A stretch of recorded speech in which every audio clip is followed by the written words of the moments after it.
20 children, 10 already dead, the rest dying in the heat. Ethan Cole found them by accident, locked in a wagon that shouldn't exist, abandoned in a desert where nothing survives. No horses, no tracks, no explanation, just the smell of death and the sound of children too weak to cry. This wasn't negligence, this was murder, slow and deliberate. And when 3 men arrived claiming those children as cargo, Ethan faced a choice that would define everything: walk away and live, or stand alone and probably die. This is the story of what happened when one man refused to turn his back. If you're watching from anywhere in the world, drop your city in the comments. I want to see how far this story travels. And if it moves you, hit that like button. Now, let's begin. The desert didn't forgive mistakes. Ethan Cole had learned that truth over 15 years of hauling freight across the territories, 15 years of watching men die from thirst, heat, or simple stupidity. He'd seen wagons stripped to bones, horses collapsed mid-stride, entire camps swallowed by dust storms that erased them from existence. The desert was honest in its cruelty. It didn't lie, it didn't pretend. It simply took what you gave it and returned nothing. That's why the wagon bothered him.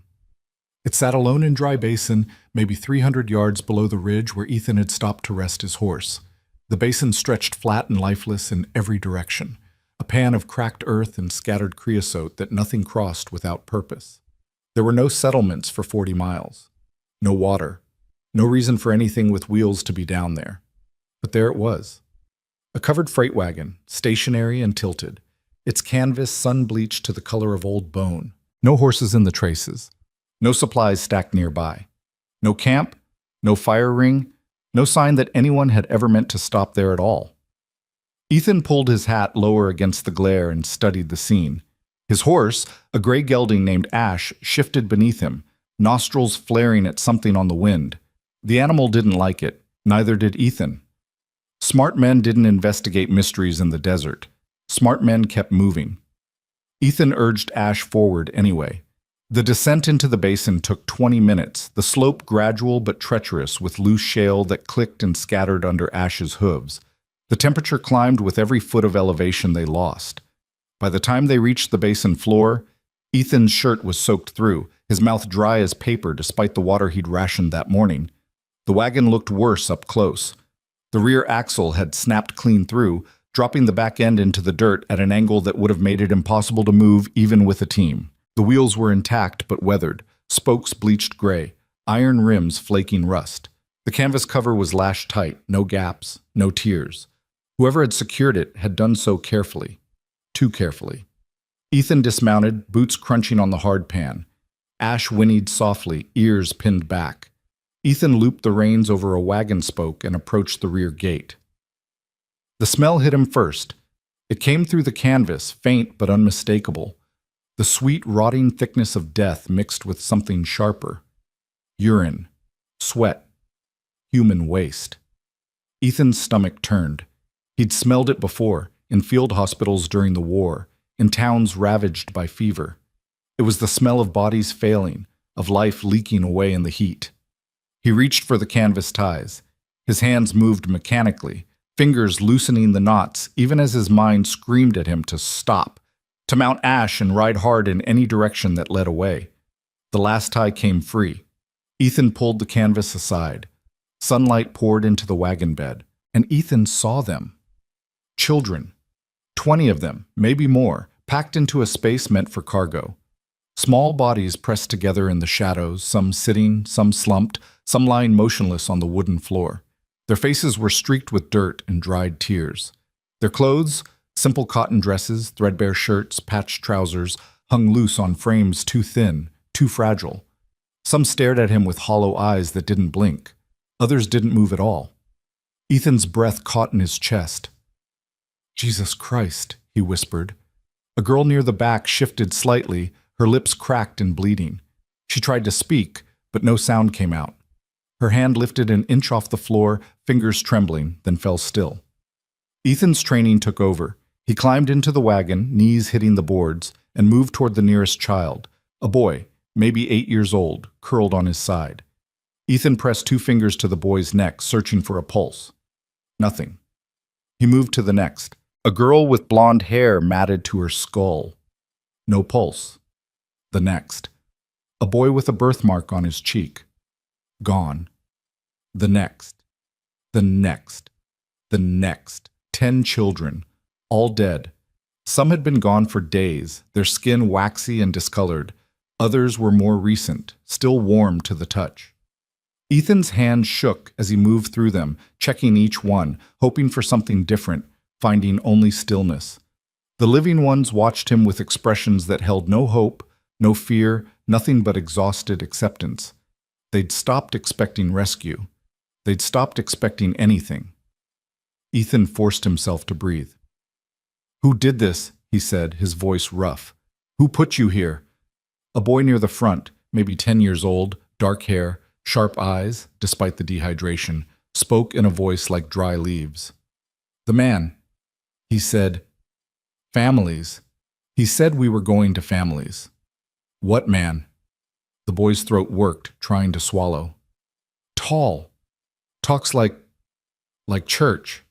Smiles all the time." Another child, a girl with red hair, added weakly, "He locked us in, said it was for safety, said someone would come." "When?" Ethan demanded. "When did he lock you in?" The boy's eyes drifted, unfocused. "Don't know. Long time. Days." Ethan's jaw clenched. Days. Locked in a wagon in the desert in the middle of summer with no water, no food, no ventilation. This wasn't abandonment. This was execution. He backed out of the wagon and dropped to the ground, his legs unsteady. Ash stamped nervously, pulling against the reins. Ethan walked a few steps away, hands on his knees, and fought the urge to vomit. He'd seen terrible things in his life. He'd seen men gutted in battle, seen women and children starve during sieges, seen whole towns erased by disease. But this was different. This was deliberate. Someone had gathered these children, promised them something better, and then sealed them in a coffin on wheels to die slowly under the sun. Ethan straightened, wiping his mouth. His mind raced through options, each one worse than the last. 40 miles to the nearest town, Salvation Ridge, a supply hub north of the basin. With Ash, he could make it in maybe 6 hours if he pushed hard, but that meant leaving the children.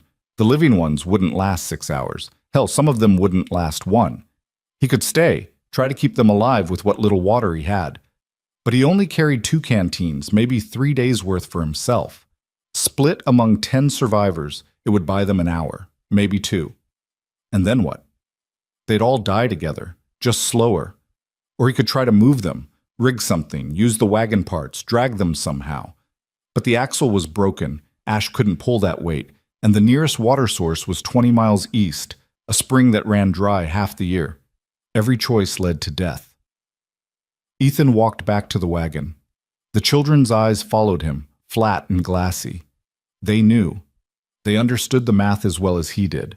"Listen to me," Ethan said, keeping his voice steady. "I'm going to help you.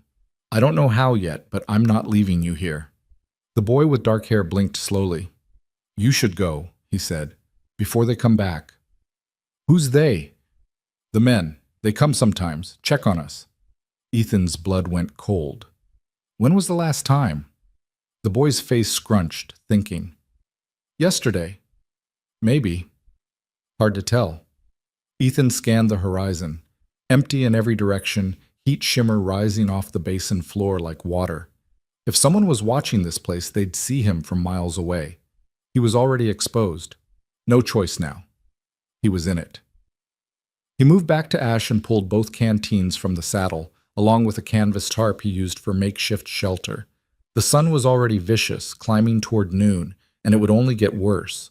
First priority, shade. Second, water. Third, remove the dead. The thought made him sick, but it had to be done. The bodies would accelerate the deterioration of the living ones, both physically and mentally. Ethan spread the tarp from the wagon's side to the ground, angling it to create a triangle of shadow.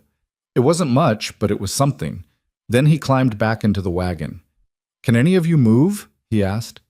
3 children shifted, 2 boys and a girl. The rest stayed motionless, either too weak or unconscious. "All right, I'm going to help you out, one at a time. We're going to get you into the shade." He started with the girl, maybe 7 years old, her arm covered in blisters from where the sun had found a gap in the canvas. She weighed almost nothing, bones and skin, and not much else. Ethan carried her out and set her gently on the tarp, then went back for the next. It took 30 minutes to move all 10 living children. By the time he finished, his shirt was drenched, his shoulders screaming, his throat raw from breathing the superheated air. The children lay in the shade, some curled together, others separate, all silent. Ethan opened the first canteen and knelt beside the nearest child, the boy with dark hair. "Small sips," he said, "just enough to wet your mouth." The boy drank like a man dying of thirst, because he was. Ethan had to pull the canteen away after 3 swallows. "Easy, too much, and you'll be sick." He moved down the line, giving each child the same careful ration. The water disappeared faster than he'd hoped. By the time he reached the last one, a tiny girl with black hair and skin so pale it looked translucent, the first canteen was empty.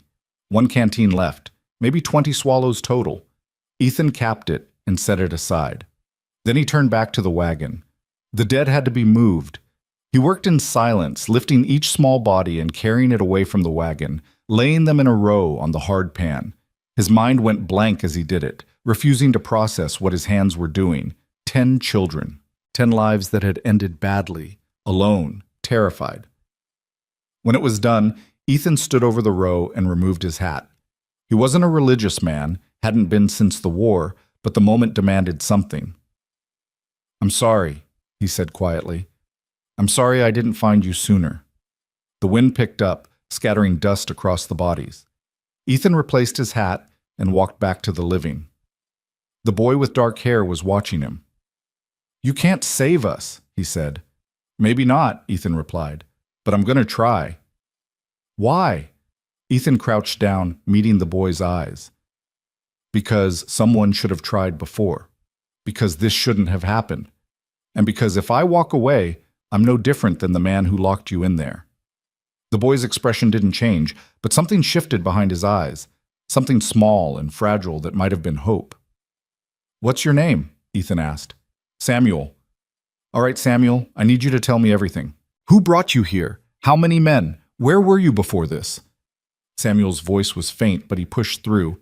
"We were at the orphanage, in Redstone.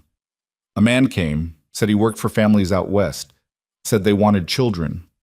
Good homes, real homes. How many of you were there?" 22. 2 got sick before we left.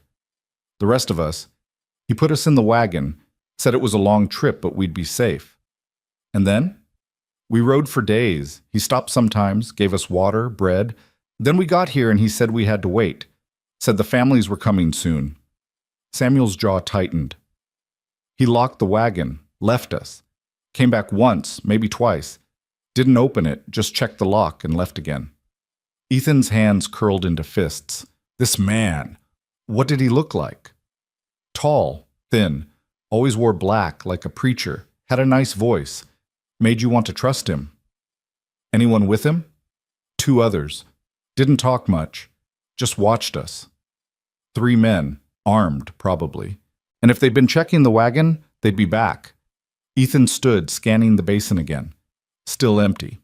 But that wouldn't last. He had maybe hours before someone showed up. Hours to figure out a plan that didn't exist. The sun climbed higher, pressing down like a hammer. The children lay in the shade, breathing shallow, their bodies starting to shut down. Ethan rationed out another round of water, smaller sips this time, stretching what remained in the second canteen. A girl with red hair, one of the ones who'd spoken earlier, tugged weakly at his sleeve.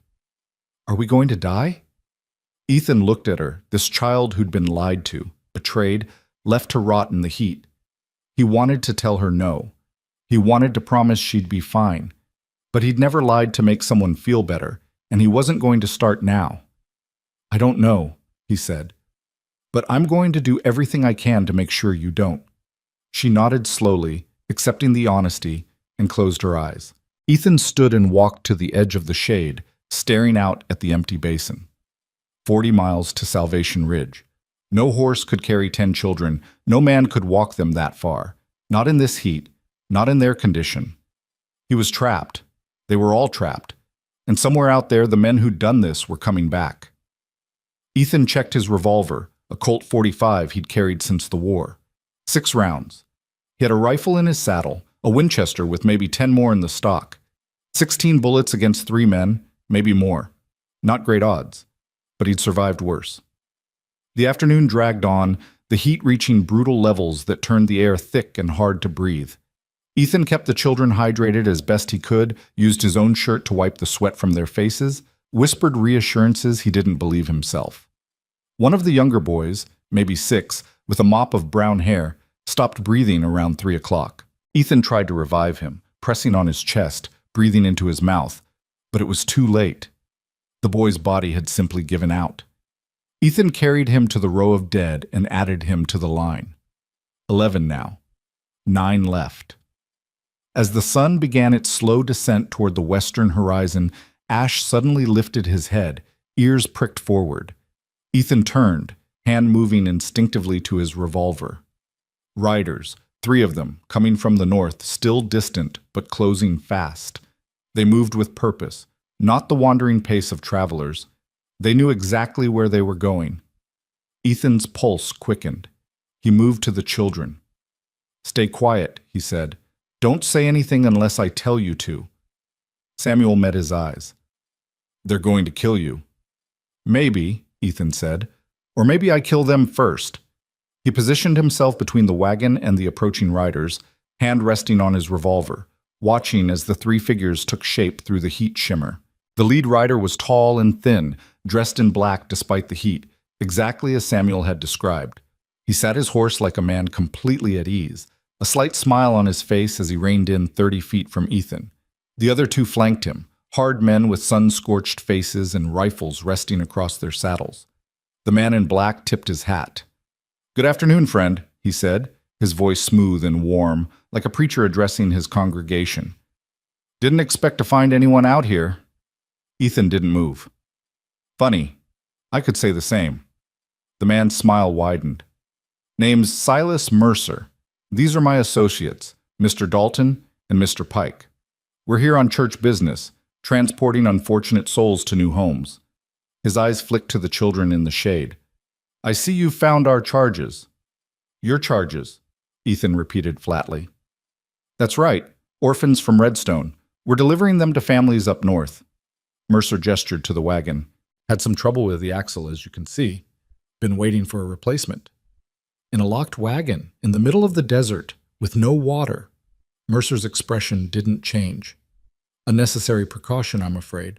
Children can be unpredictable. Wander off, get lost. Safer to keep them secure until we're ready to move." Ethan's jaw tightened. 11 of them are dead. "A tragedy," Mercer said, shaking his head sadly. "The heat, you understand. We did what we could, but the Lord works in mysterious ways. The Lord didn't lock them in that wagon. You did." The 2 men flanking Mercer shifted, hands moving closer to their weapons. Mercer raised a hand, stopping them. "I can see you're upset," Mercer said calmly, "and I appreciate your concern for these children. Truly, I do. But this is a private matter, contracted and paid for. I'm going to have to ask you to step aside and let us handle things from here." "No." Mercer's smile faded slightly. "I'm sorry? I said no." Ethan's voice was flat, final. "These children aren't cargo. They're not going anywhere with you." "Friend, I don't think you understand the situation." "I understand fine," Ethan interrupted. "You're running some kind of operation, selling kids or worse. You left them here to die because it was easier than dealing with them. And now I'm standing in your way." Mercer's eyes hardened, the preacher facade cracking. "That's a dangerous position to take." "I've been in worse." Silence stretched across the basin, broken only by the wind and the labored breathing of the children. The 2 men with Mercer watched Ethan with the flat, calculating stares of men who'd killed before and would again without hesitation. Mercer leaned forward in his saddle. "Let me be clear," he said, his voice losing its warmth. "Those children are property.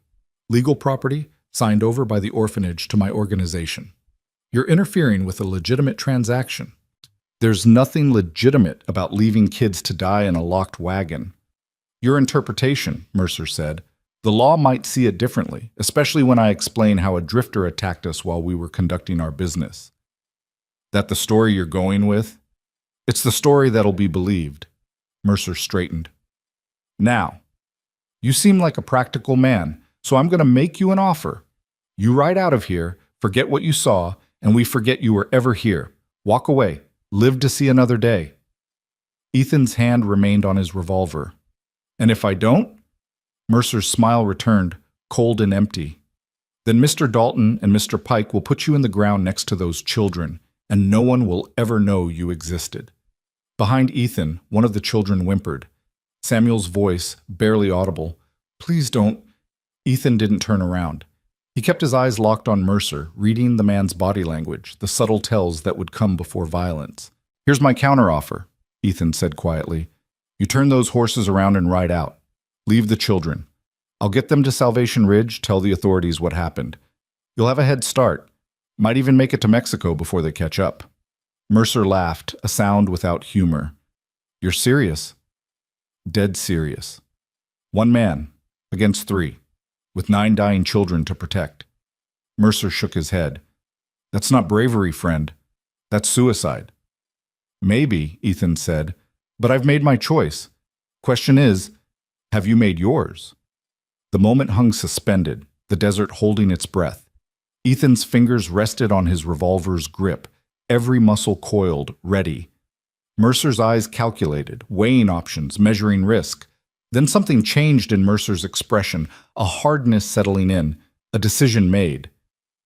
Mr. Dalton, Mercer said softly. Mr. Pike, I believe this gentleman needs a lesson in practicality. The 2 men raised their rifles, and Ethan drew. Ethan's revolver cleared leather in a fraction of a second, the Colt coming up smooth and fast, muscle memory from 1,000 draws overriding conscious thought. The first shot cracked across the basin before Dalton's rifle reached his shoulder, the bullet punching through the man's upper chest and spinning him sideways off his horse. Pike was faster. His rifle barked, the round hissing past Ethan's ear close enough to feel the heat. Ethan dove left, hit the ground rolling, came up firing. His second shot caught Pike in the shoulder, the impact jerking the man backward, but not dropping him. Pike's horse reared, screaming, and Pike fought to control the animal with one hand while trying to bring his rifle around with the other. Ethan fired again. This time Pike went down hard, tumbling from the saddle and hitting the ground in a cloud of dust. 3 seconds. 2 men down. Ethan swung his aim toward Mercer, but the man in black had already wheeled his horse around, spurring hard toward the ridge. Ethan tracked him, finger tightening on the trigger, then stopped. Mercer was already 200 yards out and opening the distance fast. At that range, on a moving target, with a handgun, the shot was pure luck. Ethan lowered the Colt, breathing hard, ears ringing from the gunfire. Behind him, the children were silent, frozen in shock. Ash had bolted during the shooting, reins trailing, and was now standing 50 yards away, sides heaving. Ethan checked Dalton first. The man lay on his back, eyes staring at nothing, a spreading pool of red soaking into the dirt beneath him. Dead. Pike was still breathing, clutching his shoulder, blood seeping between his fingers. The rifle shot had shattered his collarbone. He'd live, but he wasn't going anywhere. Ethan kicked Pike's rifle away, then moved to collect the other weapons. 2 Winchesters, a shotgun from Dalton's saddle, and a revolver from each man. He dumped them in a pile near the wagon, then returned to Pike. The man glared up at him through pain-glazed eyes. You're dead, he rasped. Mercer will come back. He'll bring others. You're dead. Maybe, Ethan said, but right now you're the one bleeding. He pulled Pike to a sitting position against the wagon wheel, drawing a grunt of pain from the man. Pike's shoulder was a mess, bone fragments visible through the torn flesh. Ethan had seen worse wounds, but not many that didn't kill eventually from infection. Where were you taking them? Ethan asked.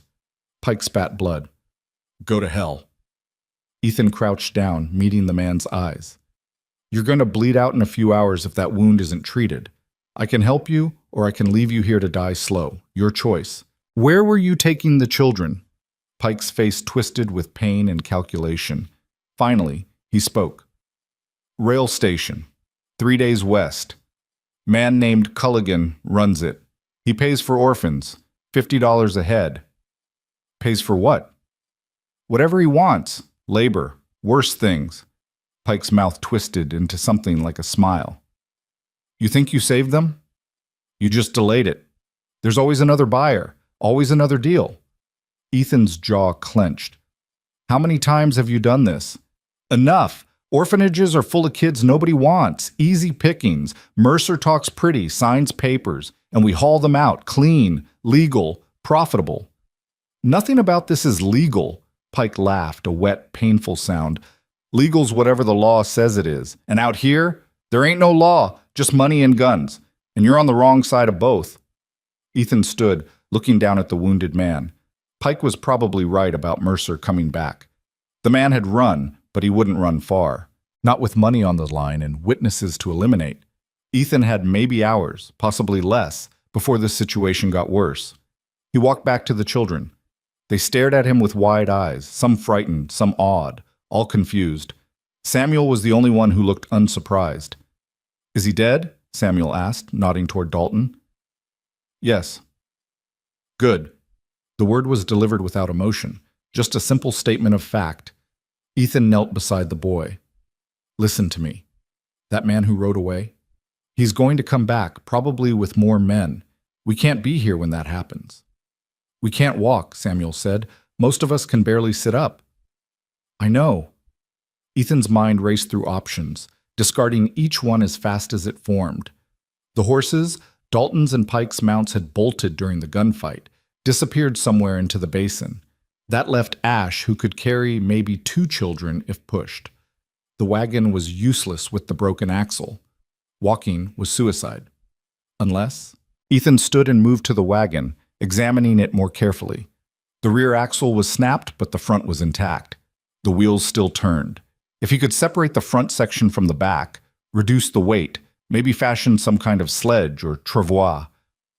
He pulled his knife and started cutting away the canvas, exposing the wagon's frame. The bed was constructed in 2 sections, bolted together at the middle. With the right leverage, he could potentially remove the rear half entirely, leaving just the front section attached to the wheels and tongue. It would be lighter. Not light, but lighter. Ethan worked fast, using tools from Dalton's saddlebags. A wrench, a pry bar, a hammer. The bolts were rusted and stubborn, fighting him every turn, but he forced them loose one by one. Sweat poured down his face, his hands cramping, his back screaming, but he kept going. Samuel watched him work. What are you building? Something to pull you, Ethan grunted, leveraging the pry bar against a particularly stubborn bolt. Can't carry everyone, can't leave you, so we improvise. Improvise means guess, right? Pretty much. That's not encouraging. Ethan almost smiled. The kid had spirit, even half dead from dehydration. You got a better idea, I'm listening. Samuel was quiet for a moment. Then, the man, Mercer. He talked about a relay station, said it was on the way to the rail stop, maybe 20 miles south. Ethan paused, considering. A relay station meant water, possibly supplies, maybe even people. 20 miles was better than 40. Still impossible with dying children, but less impossible. You remember anything else about it? Just that it was near something called Broken Mesa. He pointed when he said it. South. Ethan oriented himself, trying to recall the landscape from his mental map of the territory. Broken Mesa was a rock formation, distinctive, visible for miles. He'd passed it once, years ago, hauling supplies to a mining camp. If there was a relay station there, it would be small, probably just a water stop for stages. But it would have what they needed. 20 miles, with makeshift transport, in desert heat, with 9 children barely clinging to life. It was still suicide, just slower. The last bolt came free, and Ethan pried the rear section of the wagon away from the front. The whole back half, frame, wheels, broken axle, separated and crashed to the ground, raising a cloud of dust. What remained was the front third of the wagon bed, maybe 6 feet long and 4 feet wide, still attached to the tongue and front wheels. Ethan dragged it away from the wreckage and examined his work. It was crude, unbalanced, but it would roll. He could harness Ash to the tongue, load the children onto the bed, and pull them. Slow, brutal work for the horse, but possible. He spent the next hour reinforcing the bed with canvas and rope, creating a padded surface that wouldn't shake the children to pieces. He salvaged what he could from the rest of the wagon: extra rope, a tarp, a few tools. Then he caught Ash and brought the reluctant horse back, rigging a harness from leather straps and rope.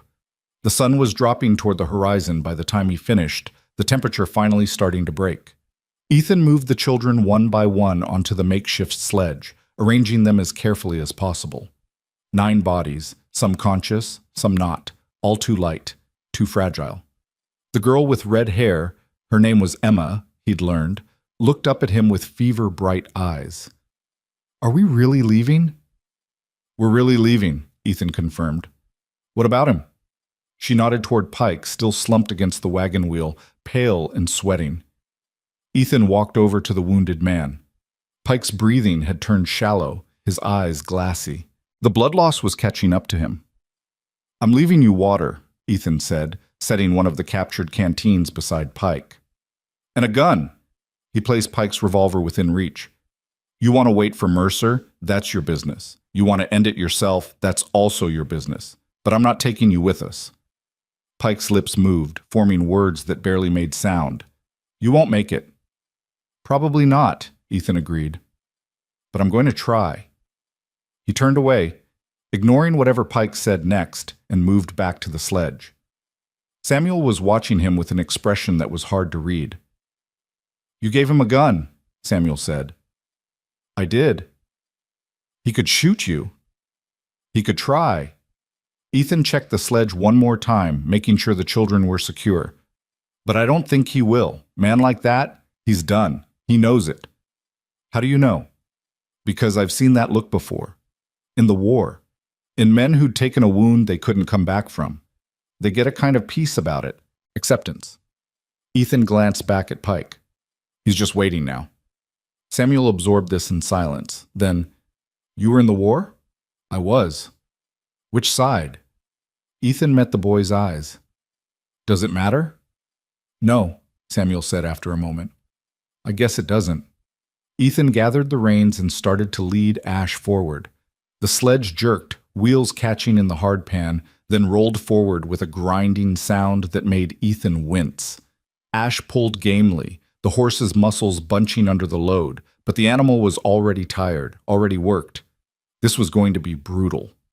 They moved south, following the direction Samuel had indicated, leaving the wreckage of the wagon behind.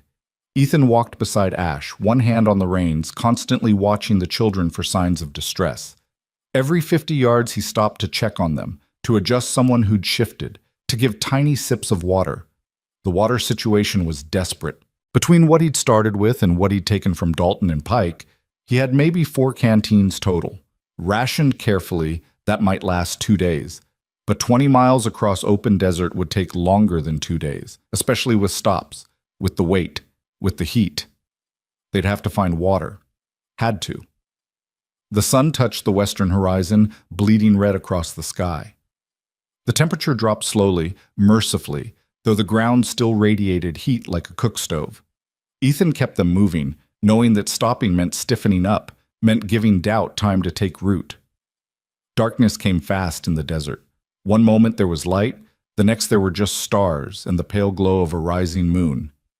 Ethan continued on, navigating by the moon and the dark shape of broken mesa visible against the southern sky. Around midnight, one of the children started crying, a soft, broken sound that cut through the night. Ethan stopped and moved to the sledge. It was a small boy, maybe 5 years old, curled into a ball and shaking. "Hey," Ethan said gently, kneeling beside him. "What's wrong?" "Hurts," the boy whimpered. "Everything hurts." Ethan had no medicine, no way to ease the pain except distraction. "What's your name?" "Thomas." "All right, Thomas. I need you to be brave a little longer. Can you do that?" The boy's crying didn't stop, but he nodded slightly. Emma, lying next to Thomas, reached over and took his hand. "It's okay," she whispered. "We're going to be okay." Ethan didn't know if she believed it, but Thomas seemed to calm slightly at her touch. Children comforting children in the darkness, holding on to each other because there was nothing else to hold on to. Ethan stood and kept walking. The hours blurred together. Walk, stop, check the children, give water, keep moving. Ethan's feet became mechanical, his body operating on pure stubbornness. Ash plodded along, head low, every step an effort. The sledge wheels ground against rock and hardpan, the sound like bones breaking. Dawn came slow and gray, revealing a landscape of scrub and stone. Broken Mesa was closer now, maybe 5 miles ahead, a flat-topped rock formation rising from the desert floor like a broken tooth. Ethan could see it clearly in the early light, and somewhere near its base, supposedly, was the relay station. If it still existed, if it had water, if they could reach it. Ethan stopped to rest as the sun climbed. They'd covered maybe 8 miles through the night, 12 more to go. At this pace, that meant another full day and night, possibly longer. He checked the children. 2 had slipped into unconsciousness during the march. Their breathing was shallow, irregular. Emma was still awake, barely, her lips cracked and bleeding despite the water. Samuel sat propped against the side of the sledge, watching the horizon with those sharp old eyes. "How far?" Samuel asked. "Maybe 12 miles. That's far." "Yes. Some of us aren't going to make it, are we?" Ethan wanted to lie, to offer false hope, but Samuel deserved better. "Probably not."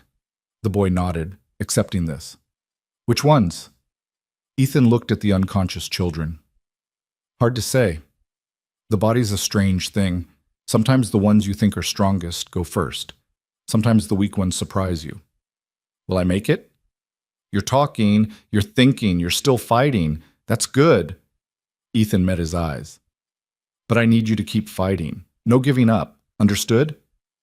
"What if I want to give up?" "Then you push through it anyway, because the only other option is dying out here, and I didn't shoot 2 men so you could quit on me now." Samuel's mouth twitched, almost a smile. "You're mean." "I'm honest." "Same thing sometimes." They rested for an hour, Ethan dozing in short bursts, never fully sleeping, always listening for the sound of approaching horses. Mercer was out there somewhere. The man had run, but men like that didn't run far. They regrouped. They came back. When Ethan woke from one of his brief dozes, he noticed one of the children, a girl with black hair, the pale one, had stopped breathing. He checked for a pulse, found nothing. She'd slipped away quietly, without struggle, her body simply giving out. 12 now, 8 left. Ethan lifted her gently and carried her a short distance from the sledge, laying her in the shade of a creosote bush.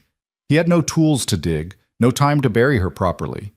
The best he could do was cover her with rocks, a small cairn to mark her passing.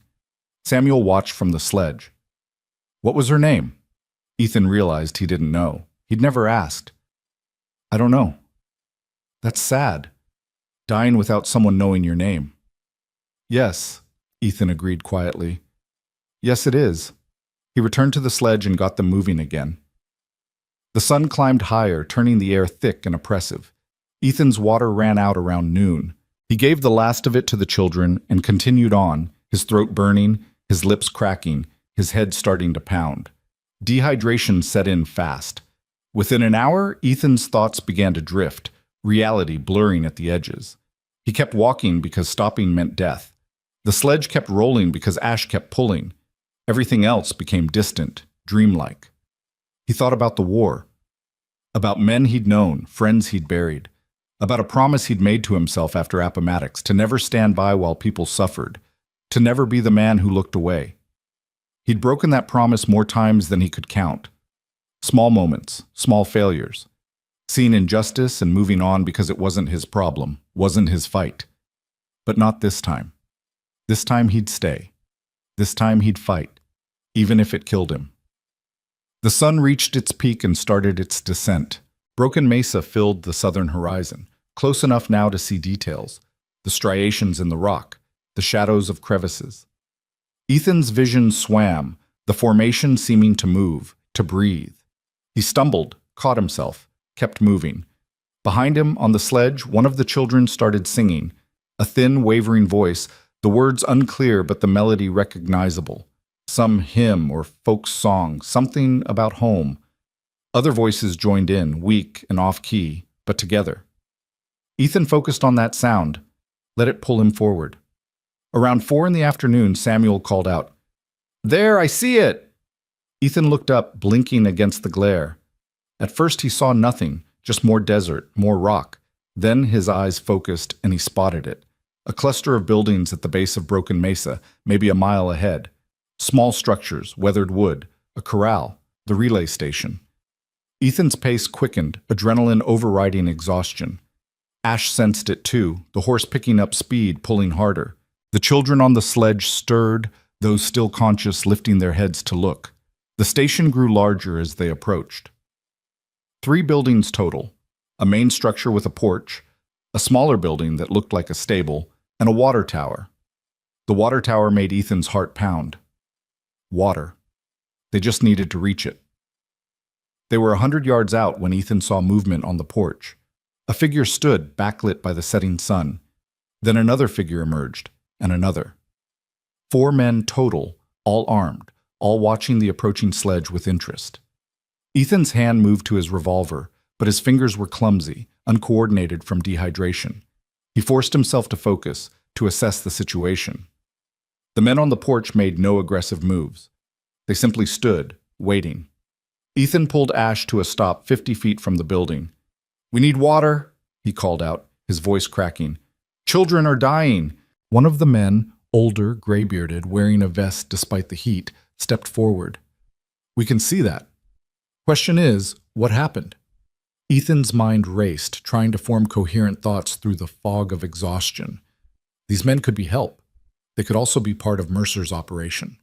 The relay station was supposedly on the route to Culligan's rail stop. That suggested a connection, but the children needed water, now. Whatever risk came with these men was secondary to that immediate need. "We were attacked," Ethan said, keeping it vague. "Wagon broke down. These kids were left to die. I'm trying to get them to Salvation Ridge." The gray-bearded man studied Ethan for a long moment, then glanced at his companions. Some silent communication passed between them. Finally, he nodded. "Bring them inside," he said. "We'll get them water, food, whatever they need." Ethan didn't move. "Why? Why what? Why help us?" The man's expression hardened slightly. "Because I'm not a monster. Now bring those children inside before they die on my doorstep." Ethan hesitated one more moment, then led Ash forward. The men on the porch moved aside, creating space. Ethan guided the sledge right up to the steps, then started lifting children down, carrying them one by one into the building. The interior was simple, a large room with a fireplace, a few tables, some bunks along the wall. It was blessedly cool compared to outside, the thick walls keeping out the worst of the heat. The gray-bearded man directed Ethan to lay the children on the bunks, while one of the other men pumped water from a hand pump in the corner. Water flowed into a bucket, clear and cold. Ethan grabbed a ladle and brought it to the nearest child's lips, supporting her head as she drank. The water spilled down her chin, but some made it into her mouth. She swallowed, coughed, swallowed again. Ethan moved to the next child, then the next, giving each one water with shaking hands. The gray-bearded man helped, moving efficiently, checking pulses, assessing conditions with practiced ease. "You a doctor?" Ethan asked. "Was, long time ago, field surgeon in the war. These days I just run this station." He looked up from examining Emma. "Name's Garrett Hayes. This is my place." "Ethan Cole." Hayes nodded, then returned his attention to Emma. Her breathing had improved with the water, her eyes focusing better. "She'll make it," Hayes said. "Most of them will now that they've got water. But they need rest, food, proper care." "2 of them are unconscious," Ethan said, gesturing to the bunks where the unresponsive children lay. Hayes moved to check them, his expression grave. He spent several minutes working, checking vitals, trying to rouse them. Finally, he stood and shook his head. "One's gone already, the other—" He trailed off. "Maybe an hour, maybe less. Body's too far gone." Ethan closed his eyes, grief and exhaustion washing over him. 13. 7 left. He'd brought them this far, and still they were dying. "You did what you could," Hayes said quietly. "More than most would have, but you can't save everyone." "Doesn't make it hurt less." "No, it doesn't." Hayes gave instructions to his men. Bring food, blankets, anything to make the children comfortable. They moved quickly, efficiently, and Ethan realized these were good men.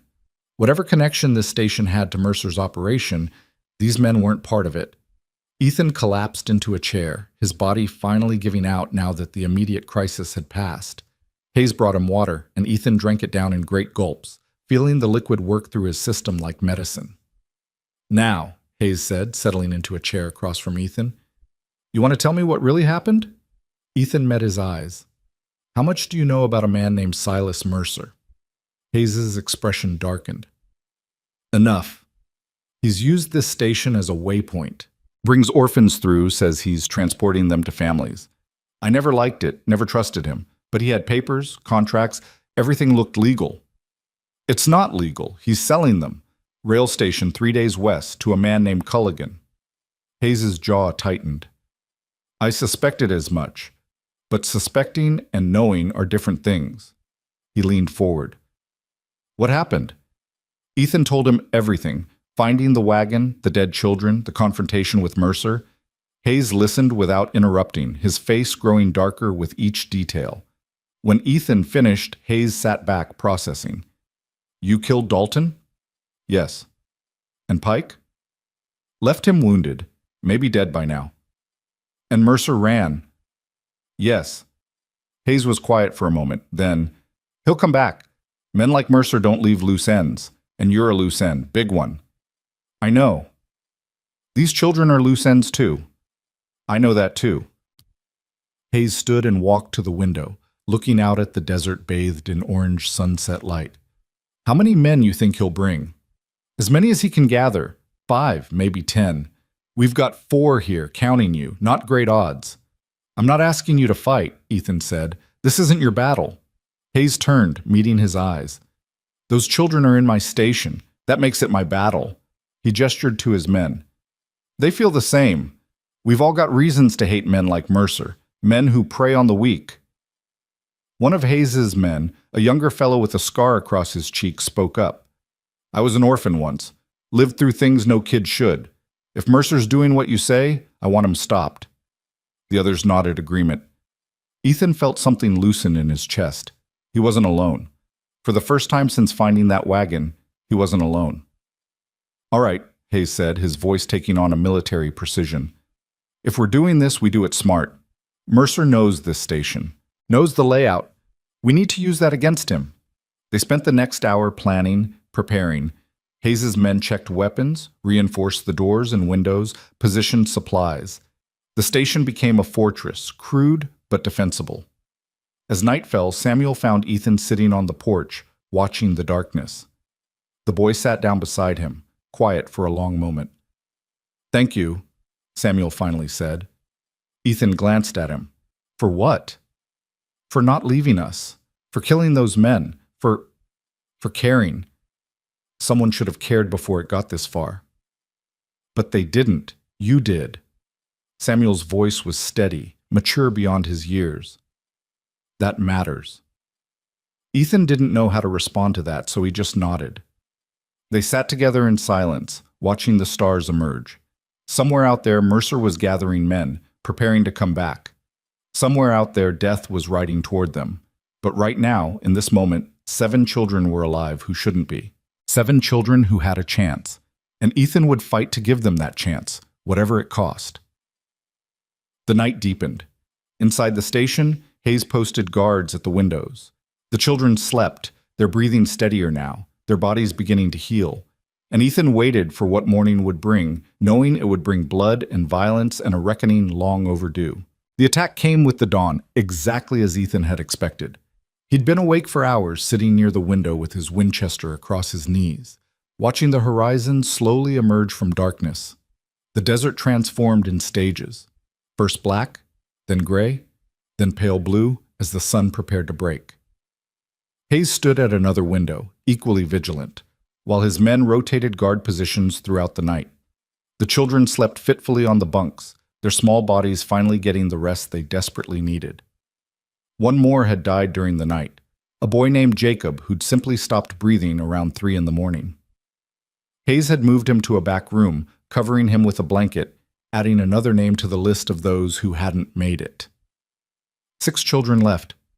6 lives depending on what happened in the next few hours. Ethan spotted the riders when they were still a mile out, dark shapes moving against the lightning sky. He counted them carefully.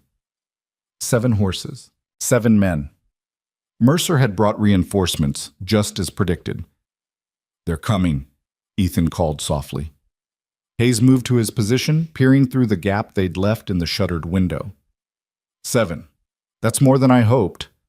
But fewer than I feared, Ethan replied. Could be worse. The younger man with the scar, his name was Martin, checked his rifle nervously. Could be better too. Always could be, Hayes said. But we work with what we've got. Remember the plan. Let them get close. Wait for my signal. And for the love of everything, don't shoot unless you've got a clear target. We don't have ammunition to waste. The riders approached slowly, cautiously, spreading out as they neared the station. They weren't charging in blindly. Mercer was being smart, careful, treating this like what it was, a tactical assault on a defended position. Ethan recognized Mercer in the center of the group, still dressed in black, sitting his horse like a man completely in control. The other riders looked like hired guns, hard men with weathered faces and cold eyes, the kind who killed for money and asked no questions. They stopped about 100 yards out, just beyond effective rifle range. Mercer nudged his horse forward a few more steps, then called out in that smooth preacher voice, "Mr. Cole, I know you're in there. I can see your horse in the corral, and I know Mr. Hayes is with you. I recognize his men's mounts as well." Hayes muttered a curse. "Observant bastard." Mercer continued, "I'm prepared to make this simple. Send out the children and we'll leave peacefully. No one else needs to die. You've made your point, shown your courage. Now let's all be reasonable adults about this." Ethan stayed silent, letting Mercer talk. "Come now," Mercer called after a pause. "Surely you realize your position is untenable. You're outnumbered, surrounded. The children need medical care, proper facilities. I can provide that. Fighting serves no one's interests. Except yours," Ethan called back. "You need them dead or disappeared. Can't have witnesses to what you've done." Mercer's voice hardened slightly, the friendly veneer cracking. "What I've done is provide opportunities to unwanted children. What I've done is create value from waste. The world is full of orphans, Mr. Cole. No one misses them. No one cares." "I care," Ethan said simply. "One man's conscience against the realities of commerce. How noble. How ultimately pointless." Mercer gestured to his men. "I have 7 guns. You have, what, 4? Maybe 5? The mathematics are clear." Hayes leaned close to Ethan. He's stalling, trying to position his men while he talks. Ethan had noticed the same thing. While Mercer held their attention, the other riders were slowly spreading out, creating a perimeter around the station. In a few minutes, they'd have the building surrounded, able to fire from multiple angles. "We need to break this up," Ethan said, "before they get set." Hayes nodded. "On your word." Ethan raised his voice. "Mercer, you want these children? Come take them. But you'll have to go through us first." Mercer's smile was visible even at this distance. "If you insist." He raised his hand, preparing to signal the attack. Ethan fired first. The Winchester cracked, the bullet kicking up dust 2 feet in front of Mercer's horse. The animal reared, nearly throwing Mercer, and the other horses scattered in panic. The neat perimeter collapsed into chaos as riders fought to control their mounts. Hayes and his men opened up immediately, their rifles barking in rapid succession. They weren't aiming to kill yet, just to disrupt, to keep the attackers off balance and away from cover. Bullets whined through the air, punching into the dirt, forcing the riders back. One of Mercer's men went down. His horse shot out from under him. The man hit the ground hard and scrambled for cover behind a boulder. Another rider wheeled away, clutching his arm where a bullet had grazed him. But the others recovered quickly, professional fighters responding to ambush with trained efficiency. They scattered to predetermined positions, behind rocks, into a shallow wash, using terrain Mercer must have scouted beforehand. Within seconds, they'd transformed from a clustered target into a distributed threat. Return fire slammed into the station, bullets punching through shutters and thudding into walls. Ethan ducked as a round splintered the window frame inches from his head. Behind him, one of the children cried out in fear. "Stay down!" Hayes shouted to the kids. "Get on the floor, away from the windows!" Samuel was already moving, pulling the younger children off the bunks and into the center of the room, creating a barrier of mattresses around them. Emma helped, her face pale but determined, showing a courage that made Ethan's chest tighten. The gunfire intensified. Mercer's men had found their rhythm, laying down suppressing fire while others maneuvered for better angles. A window on the east side shattered, glass exploding inward. Martin returned fire through the opening, driving back whoever had targeted it. Hayes grabbed Ethan's arm. The water tower. 2 of them are moving toward it. If they get up there, they'll have a clear shot down into the station. Ethan swung his rifle toward the tower, a wooden structure 20 yards from the main building. He spotted movement, 2 men running low, using the building as cover from the other defenders. Ethan led the first man by half a step and fired. The bullet caught him in the leg, spinning him around and dropping him. The second man dove behind the tower's support legs. "I'll keep him pinned," Ethan said. "You watch the other approaches." For the next 20 minutes, the battle settled into a grinding stalemate. Mercer's men couldn't advance without exposing themselves to the defenders' fire. But the defenders couldn't leave the station without being cut down. Both sides traded shots, probing for weaknesses, trying to force a mistake. Ammunition became the first concern. Ethan had started with maybe 50 rounds total between his revolver and rifle. He'd already burned through half of that. Hayes and his men weren't much better off. At this rate, they'd be shooting rocks within the hour. "We need to change the equation," Hayes said during a brief lull. "Force them to commit or withdraw." "How?" Martin asked, reloading his rifle with shaking hands. "We're stuck in here." Ethan's mind raced through options. They needed something unexpected, something that would break Mercer's tactical advantage. His eyes fell on the stable, a separate building connected to the main station by a covered walkway. Inside were supplies, tools, hay for the horses, and lamp oil. "Hayes," Ethan said slowly, "how much oil you got stored in the stable?" Hayes followed his gaze, understanding dawning. 3 barrels. For the lamps and... oh. A grim smile crossed his face.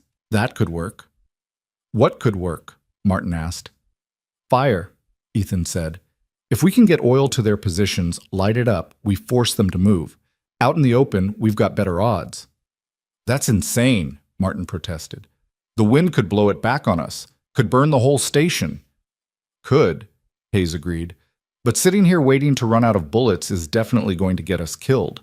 At least this gives us a chance." He looked at Ethan. "You thinking what I'm thinking?" "The wash," Ethan confirmed. 3 of them are dug in there.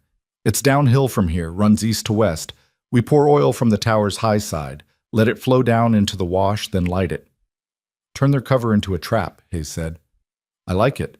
But someone's got to get to that tower. Someone's got to haul the oil. And someone's got to light it under fire." "I'll go," Ethan said. "Like hell you will," Hayes countered. "This is my station. I'll go.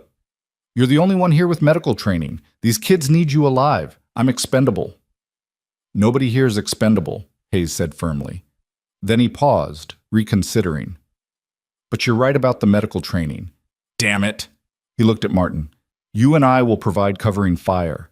Cole, you get to the stable, grab 1 barrel of oil, get it to the tower. Can you do it?" Ethan checked his revolver, ensuring a full cylinder. "I can do it."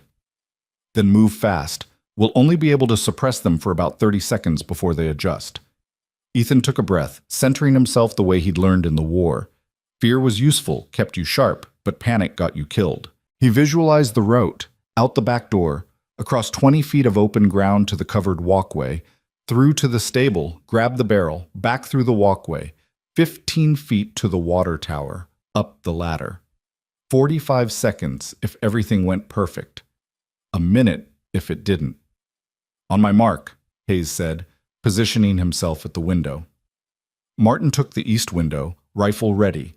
Hayes's other 2 men, quiet fellows Ethan had barely spoken to, moved to provide crossfire.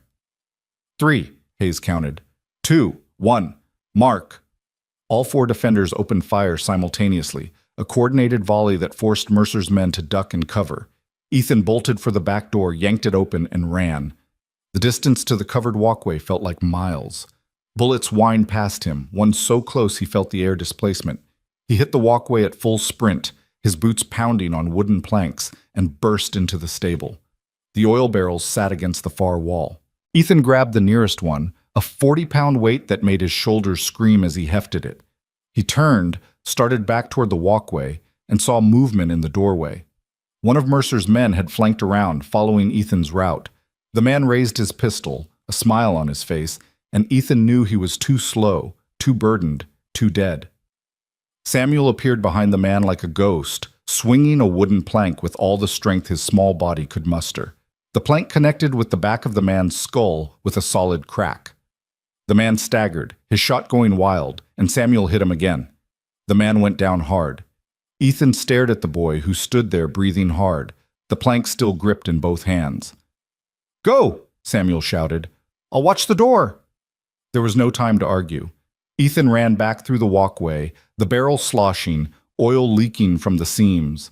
He burst into the open and sprinted for the water tower. Bullets tracked him, kicking up dirt, punching through the barrel, and releasing sprays of oil. Ethan reached the tower's base and started climbing the ladder one-handed, the barrel clutched against his chest. Each rung was agony, his muscles burning, his grip slipping on the oil-slicked metal. But he climbed, fueled by desperation and the knowledge that stopping meant death. He reached the platform at the top, a narrow walkway circling the water tank. From here, he could see the entire battlefield. Mercer's men in their positions, Hayes and his men in the station, the wash running like a scar across the desert floor. Ethan tipped the barrel over the platform's edge, aiming for the high point above the wash. Oil glugged out, thick and dark, splashing onto the rocks and running downhill exactly as planned. It flowed into the wash, pooling around the positions where 3 of Mercer's men sheltered. The men noticed too late. They scrambled to move as the oil spread, but the wash's walls were steep, the bottom slick with the spreading liquid. Ethan pulled a match from his pocket, struck it against the tower's rough wood, and dropped it. The oil caught with a whoosh that Ethan felt as much as heard. Flames raced down the slope and into the wash, following the oil's path, engulfing everything in their path. The 3 men in the wash screamed and ran, their clothes catching fire, their positions abandoned. Hayes's men cut them down as they emerged, showing no mercy. The fire burned hot and fast, consuming the oil and creating a wall of smoke that obscured half the battlefield. Mercer's remaining men, 3 now, including Mercer himself, pulled back, regrouping behind a cluster of boulders 100 yards out. Ethan climbed down from the tower, his hands shaking from adrenaline. He made it back to the station, where Hayes clapped him on the shoulder. "Damn fine work, Cole." "Samuel saved me," Ethan said. "Took down one of them with a plank?" Hayes's eyebrows rose. "That kid's got steel in him." Samuel stood near the back door, still holding the plank, looking simultaneously proud and terrified. Ethan walked over and gently took the plank from the boy's hands. "You shouldn't have done that," Ethan said quietly. "Could have gotten killed." "So could you," Samuel replied. "Fair's fair." Ethan couldn't argue with that logic. Outside, the gunfire had stopped. The wash still burned, smoke rising in a black column visible for miles. 3 of Mercer's men were dead or dying. 1 was wounded at the base of the tower. That left 3, Mercer and 2 others. Hayes studied the remaining positions through his rifle's sights. "They're pinned, can't advance through the fire, can't flank without crossing open ground. Mercer's got to be calculating his options." "He'll try to negotiate," Ethan predicted. "Offer a deal, buy time while he figures out his next move." As if on cue, Mercer's voice carried across the battlefield. "Mr. Cole, Mr. Hayes, I believe we've reached an impasse. Perhaps we should discuss terms." "Nothing to discuss," Hayes shouted back. "Throw down your weapons and surrender. That's the only term we're offering." Mercer's laugh was bitter. "You know I can't do that. The children have seen too much. They can identify me, testify against me. I can't let them leave here." "Then you're going to die here," Ethan said, "because we're not giving them up." A long silence followed. Ethan could almost hear Mercer thinking, weighing his dwindling options. The man was trapped by his own crimes, backed into a corner by witnesses he couldn't afford to leave alive. When Mercer spoke again, his voice had changed, harder, colder, the preacher facade completely gone. "You're forcing my hand, gentlemen. I didn't want it to come to this, but you leave me no choice." Movement caught Ethan's attention. One of Mercer's remaining men was circling wide, trying to reach the corral where the horses were kept. If they spooked the animals, destroyed the water supply, they could turn the siege around. "Martin," Hayes snapped. "That rider heading for the corral. Drop him." Martin fired, but his shot went wide. The rider reached the corral and started cutting the fence rails. Horses whinnied and scattered, ash among them, the animals bolting into the desert. "Damn it," Hayes cursed. "There goes our mobility." Ethan tracked the rider with his Winchester, waiting for a clear shot. The man finished destroying the fence and turned toward the water tower, pulling something from his saddlebag. A torch. He was going to try to burn them out. Ethan fired. The bullet caught the man in the chest, dropping him instantly. The torch fell from his hands, landing in the dirt and sputtering out. Two left, just Mercer and one other man. The realization seemed to hit Mercer at the same moment. Ethan saw the man's posture change, saw him turn and speak urgently to his last companion. They were finished, and they knew it. Hayes saw it too. "They're going to run, both of them." "Let the other one go," Ethan said. "But Mercer doesn't leave. He's the head of this thing. Cut off the head, the body dies." Hayes nodded grimly. "Agreed." They waited, weapons ready. Sure enough, Mercer's last man broke cover and ran for his horse, mounting in one smooth motion and spurring away to the east. Hayes tracked him, but didn't fire, letting him go. Mercer stood alone behind the boulder, the morning sun now fully risen, illuminating him in harsh light. He stepped out slowly, hands visible, no weapon drawn. "Mr. Cole," he called, "I'm unarmed. I'm coming forward to speak with you, man to man. Surely you'll grant me that courtesy." Ethan glanced at Hayes, who shrugged. "Your call." Ethan stepped out of the station onto the porch, rifle lowered but ready. "Stop there," he said when Mercer had closed half the distance. "That's close enough." Mercer stopped, raising his hand slightly. Up close, Ethan could see the man more clearly. Handsome features, intelligent eyes, the kind of face people instinctively trusted. No wonder he'd been successful at this sick trade. "You've won," Mercer said simply. "My men are dead or scattered. The children are safe. You've accomplished what you set out to do." "Then why are you still here?" Ethan asked. "Because I want you to understand something. What I did for practical reasons. The world is full of unwanted children. I found a way to give them value, to make their existence profitable. Is that really so terrible?" "You murdered them," Ethan said flatly. "You locked them in a wagon and left them to die." "A miscalculation," Mercer admitted. "Pike was supposed to monitor them more carefully. His failure, not mine." "You're the one who gave the orders." "I'm a businessman, Mr. Cole. I identify opportunities and exploit them. If not me, someone else would fill this need. The demand exists. I simply met it." Ethan's grip tightened on his rifle. "You're trying to justify it, make it sound reasonable.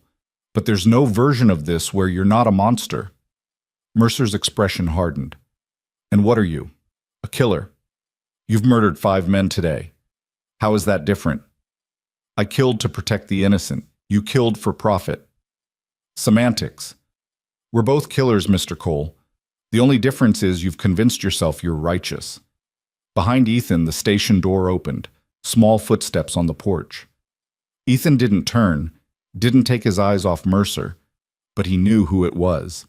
Samuel walked past Ethan, stopped at the top of the porch steps, and stared at Mercer with those sharp old eyes.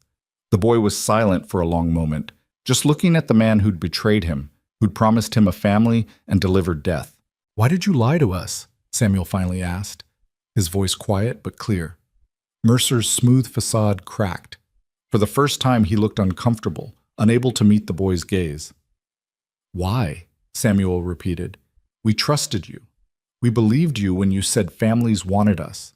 We got in that wagon because you promised us something better. Why did you lie?" Mercer opened his mouth, closed it. Whatever words he'd been preparing, justifications, rationalizations, business explanations, they all died in the face of that simple question from a child he'd tried to kill. Mercer started, then stopped. His hands fell to his sides. The confidence that had carried him through everything up to this point crumbled. "I don't have an answer you'd accept." "Try," Samuel said. Mercer looked at the boy for a long moment. Then, slowly, he shook his head. "Because it was profitable. Because orphans are invisible. Because I could." He took a shaky breath. "And because somewhere along the way I stopped seeing you as people. You became cargo, inventory, numbers on a ledger." "When did that happen?" Samuel asked. "I don't know. Years ago, maybe. So gradually I didn't notice until it was too late to turn back." Samuel nodded slowly, absorbing this. "My sister died in that wagon. Her name was Margaret. She was 6 years old. She liked flowers and singing, and she died because you stopped seeing her as a person." Mercer's face twisted with something that might have been remorse. "I'm sorry." "No, you're not," Samuel said without anger, just stating fact. "You're sorry you got caught. You're sorry your business is finished.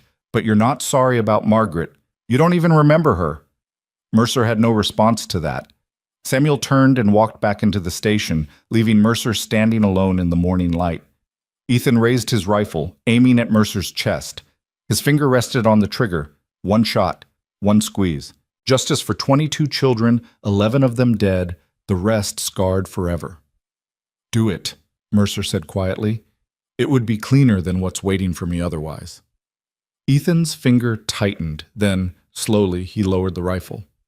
"No," he said. "You're going to face what you've done. You're going to stand trial, testify, name every person involved in this operation.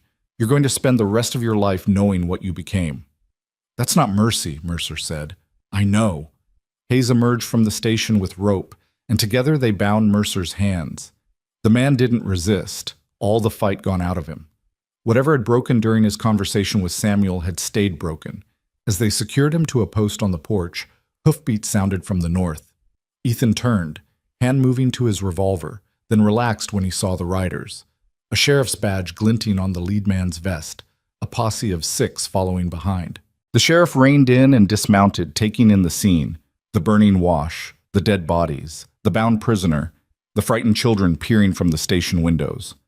"Name Sheriff Tom Bridger," the man said, his voice gravelly from years of dust and shouting. "We saw the smoke from Salvation Ridge, figured trouble. What happened here?" Hayes stepped forward. "Long story, Sheriff. Short version is that man there," he pointed at Mercer, "has been kidnapping orphans and selling them. Mr. Cole here stopped him. We've got 6 children inside who need medical attention and protection." Bridger's eyes narrowed. "That's a serious accusation." "And we've got bodies to prove it," Ethan said. He gave Bridger a condensed version of events, starting with the wagon in Dry Basin and ending with the shootout. Bridger listened, his expression growing darker. When Ethan finished, the sheriff walked over to Mercer. "Silas Mercer," Bridger said slowly. "I've heard your name. Always wondered about your operation, how you move so many orphans so fast. Now I know." Mercer said nothing. Bridger turned back to Ethan. "You've done a hard thing here, son. Harder than most men could manage. The law will want statements from everyone, but that can wait. Right now, let's get these children somewhere safe." The posse spent the next hour securing the area, tending to the wounded, and preparing to transport everyone back to Salvation Ridge. Hayes worked on the children, assessing their conditions, administering what care he could with his limited supplies. Ethan sat on the porch steps, exhaustion finally overwhelming the adrenaline that had kept him going. His hands trembled slightly, the weight of everything he'd done settling on his shoulders. He'd killed 5 men in the last 2 days, saved 6 children, lost 13 others. The numbers didn't balance.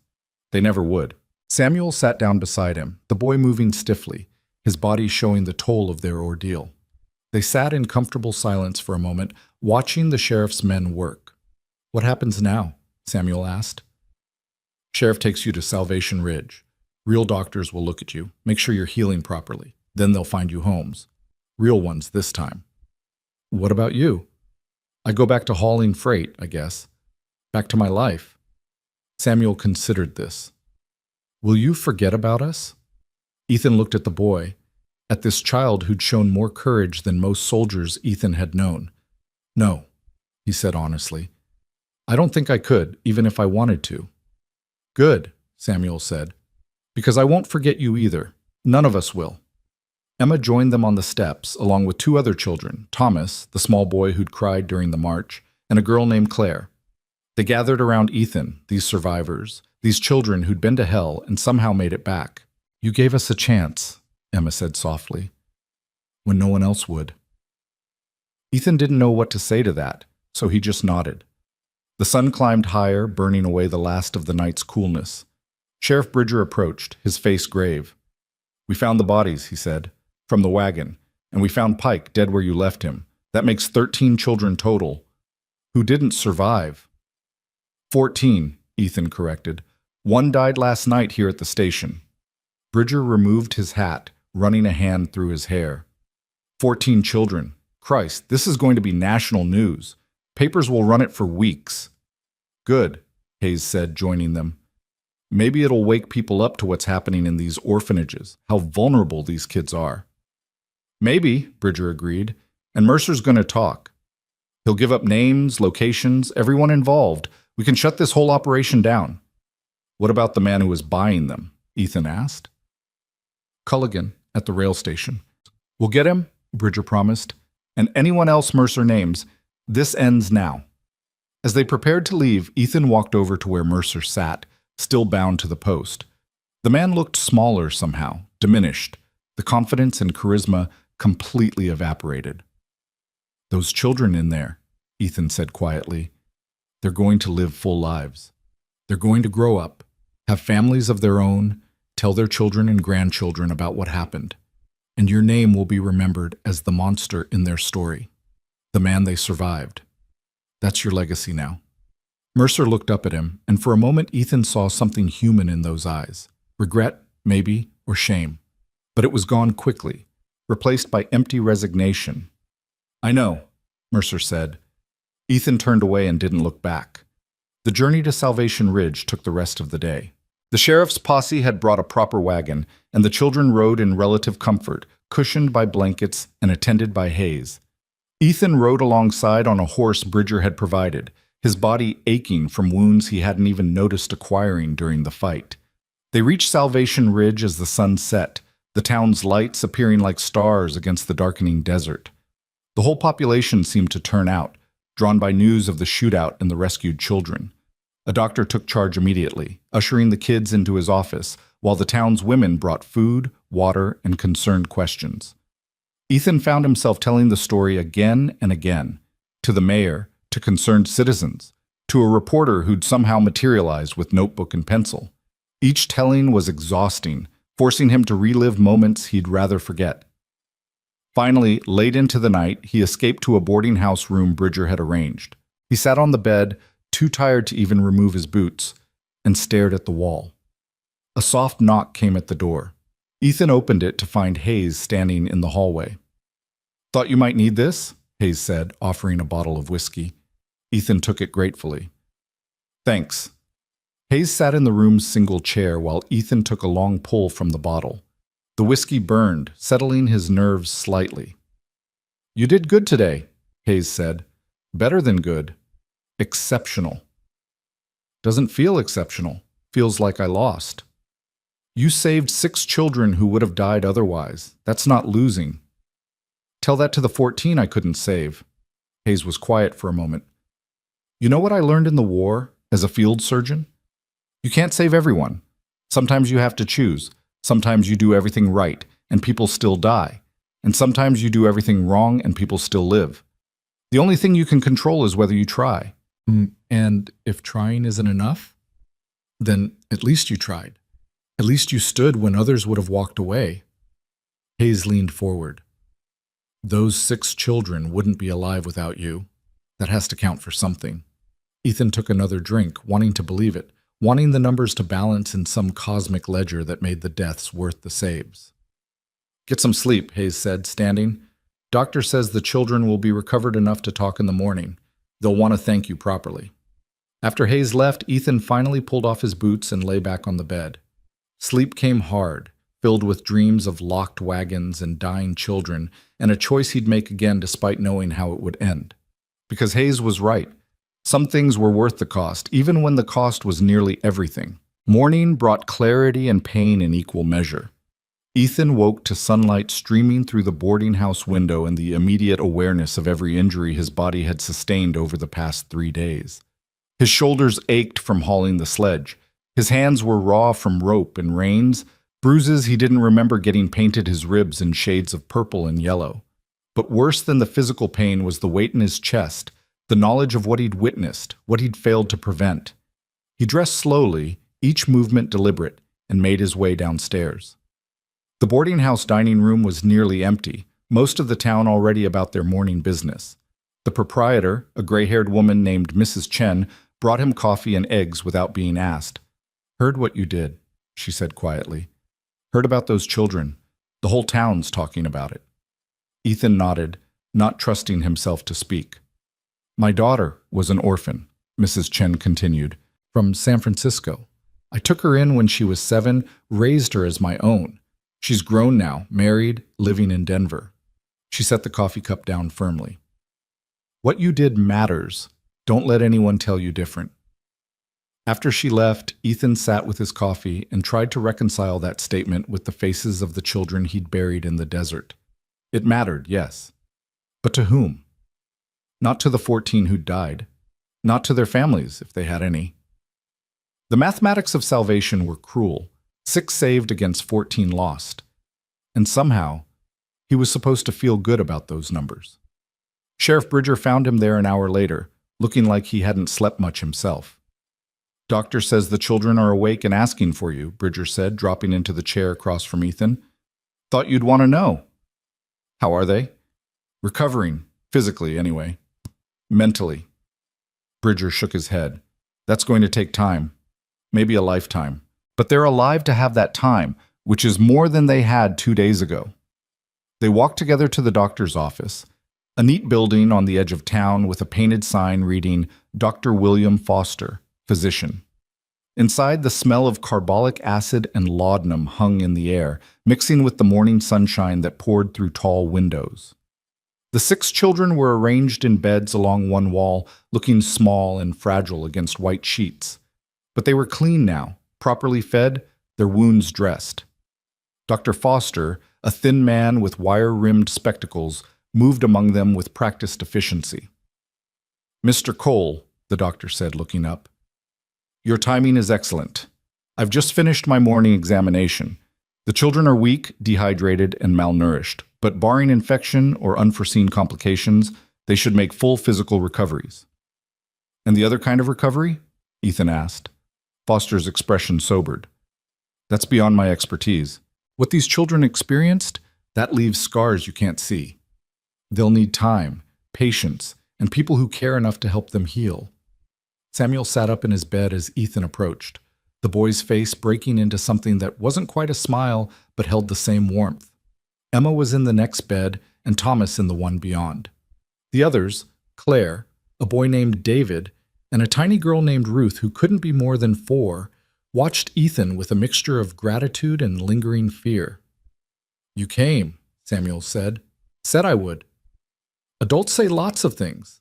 Doesn't always mean they follow through. Ethan pulled up a chair, sitting so he was at eye level with the children. "I'm here, and I'll stay as long as you need me to." Emma reached out from her bed and touched his hand, her fingers thin but steady. "We wanted to thank you, all of us. We talked about it this morning, and we wanted to say it proper. You don't need to thank me." "Yes, we do," Samuel said firmly. "You could have left us, should have left us probably, would have been smarter, safer. But you didn't. You stayed and you fought and you got us here." His voice cracked slightly. "My sister didn't make it, but I did. We did. Because of you." Ethan's throat tightened. "I'm sorry about your sister. About all the others who didn't make it." "We know," Emma said softly. "We know you tried. That's what matters." "Did it?" Ethan wanted to ask. Did trying matter when half the children still died? When bodies were buried in unmarked graves across the desert? But looking at these 6 survivors, at the life still burning in their eyes despite everything they'd endured, he couldn't bring himself to voice those doubts. Sheriff Bridger cleared his throat from the doorway. Mr. Cole, when you have a moment, I need to discuss the legal situation. Ethan squeezed Emma's hand gently and stood. I'll be back, he promised the children. Outside, Bridger led him to a small office in the back of the building. A U.S. Marshal sat waiting there, a hard-faced man with iron gray hair and eyes that had seen everything twice. Ethan Cole? The Marshal asked. That's right. Marshal James Thornton. I've been assigned to this case by the territorial government. Need to get your full statement about what happened. For the next 2 hours, Ethan recounted everything, finding the wagon, the dead children, the confrontation with Mercer, the battle at the relay station. Thornton took notes in precise handwriting, occasionally stopping to ask clarifying questions. His face remained impassive throughout, giving nothing away. When Ethan finished, Thornton set down his pen and leaned back. You killed 5 men. I did. Self-defense? They drew first. I was protecting children. And you're prepared to testify to that in court? If needed? Thornton nodded slowly. Mercer's already talking. Gave us 23 names in 4 different territories, operations running from California to Kansas. This is bigger than anyone suspected. He paused. You stumbled into the edge of something massive, Mr. Cole. A network that's been operating for years, moving hundreds of children. The scale of it hit Ethan like a physical blow. Hundreds? At least. Maybe more. Orphanages, foundling homes, even some churches, all feeding children into a pipeline that ends in labor camps, brothels, or worse. Mercer was just one operator. There are others. Ethan felt sick. And these people just got away with it? Until now. Thornton's expression hardened. But you've given us a crack in their operation. Mercer knows names, locations, contacts. With his testimony, we can bring down the whole network. Might take years, but we'll do it. What about the children who are already in the system, the ones who've already been sold? We'll find as many as we can. Can't promise we'll get them all, but we'll try. Thornton stood, extending his hand. What you did out there in the desert, that took courage most men don't have. The law recognizes that. You won't face charges for the killings. Consider this a formal statement of justifiable homicide. Ethan shook the marshal's hand, but the absolution felt hollow. Legal justification didn't erase the weight of taking lives, even when those lives belonged to men who deserved killing. After Thornton left, Ethan stood alone in the office, staring at nothing. The enormity of what he'd uncovered threatened to overwhelm him. Hundreds of children stolen and sold like livestock. A network spanning territories operating in plain sight while people looked away. And he'd saved 6 out of hundreds. The thought should have crushed him, but instead it crystallized into something harder, sharper. 6 was better than none. 6 children who would live, who would grow, who would have futures because he'd refused to walk away. That had to mean something. Dr. Foster found him there a few minutes later. Mr. Cole, the children are asking for you again. There's something they want to discuss.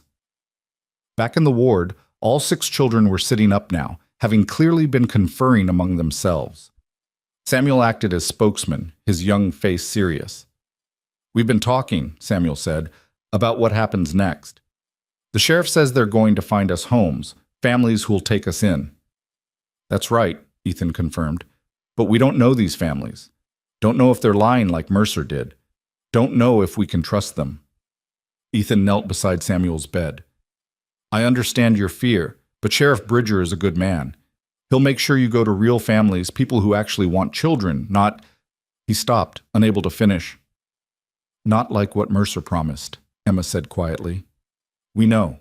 But Samuel's right. We're scared. What do you need? Ethan asked. The children exchanged glances. Then Ruth, the smallest, spoke up in a voice barely above a whisper. Could you stay? Just until we know it's safe? Ethan's heart clenched. These children had every reason not to trust adults, not to believe promises or assurances. They'd been betrayed by the worst kind of evil, and now they were being asked to trust again. I'll stay, he said, as long as you need me to. I won't leave until you feel safe. Relief washed across their faces, so palpable Ethan could feel it in the room's atmosphere. Dr. Foster smiled from the doorway, nodding approval. The next week passed in a strange kind of limbo. Ethan took a room at the boarding house and visited the children daily, sometimes sitting for hours while they told him stories about their lives before the orphanage, before Mercer. Samuel's sister Margaret had loved butterflies. Emma's mother had sung her to sleep every night before the fever took her. Thomas had lived with his grandmother until she died, leaving him alone at age 5. These weren't just nameless victims. They were children with histories, with memories, with dreams that had been violently interrupted. Listening to them talk helped Ethan understand what he'd really saved, not just lives, but futures, possibilities, potential. Sheriff Bridger worked tirelessly to find placements for the children. Not just any placements, but carefully vetted families who understood what these children had been through. He brought couples to meet them, one at a time, allowing the children to have a voice in where they went. The first family that came was a rancher and his wife from outside town, unable to have children of their own. They sat awkwardly at first, nervous and eager in equal measure, until young David started asking questions about their horses. By the end of the visit, the boy was animated in a way Ethan hadn't seen before, talking excitedly about learning to ride. "What do you think?" Ethan asked David after the couple left. David considered carefully, showing the caution all the children now carried. "They seem nice. Real nice. The lady has kind eyes. Want to try it? You can always come back if it doesn't work out." David nodded slowly.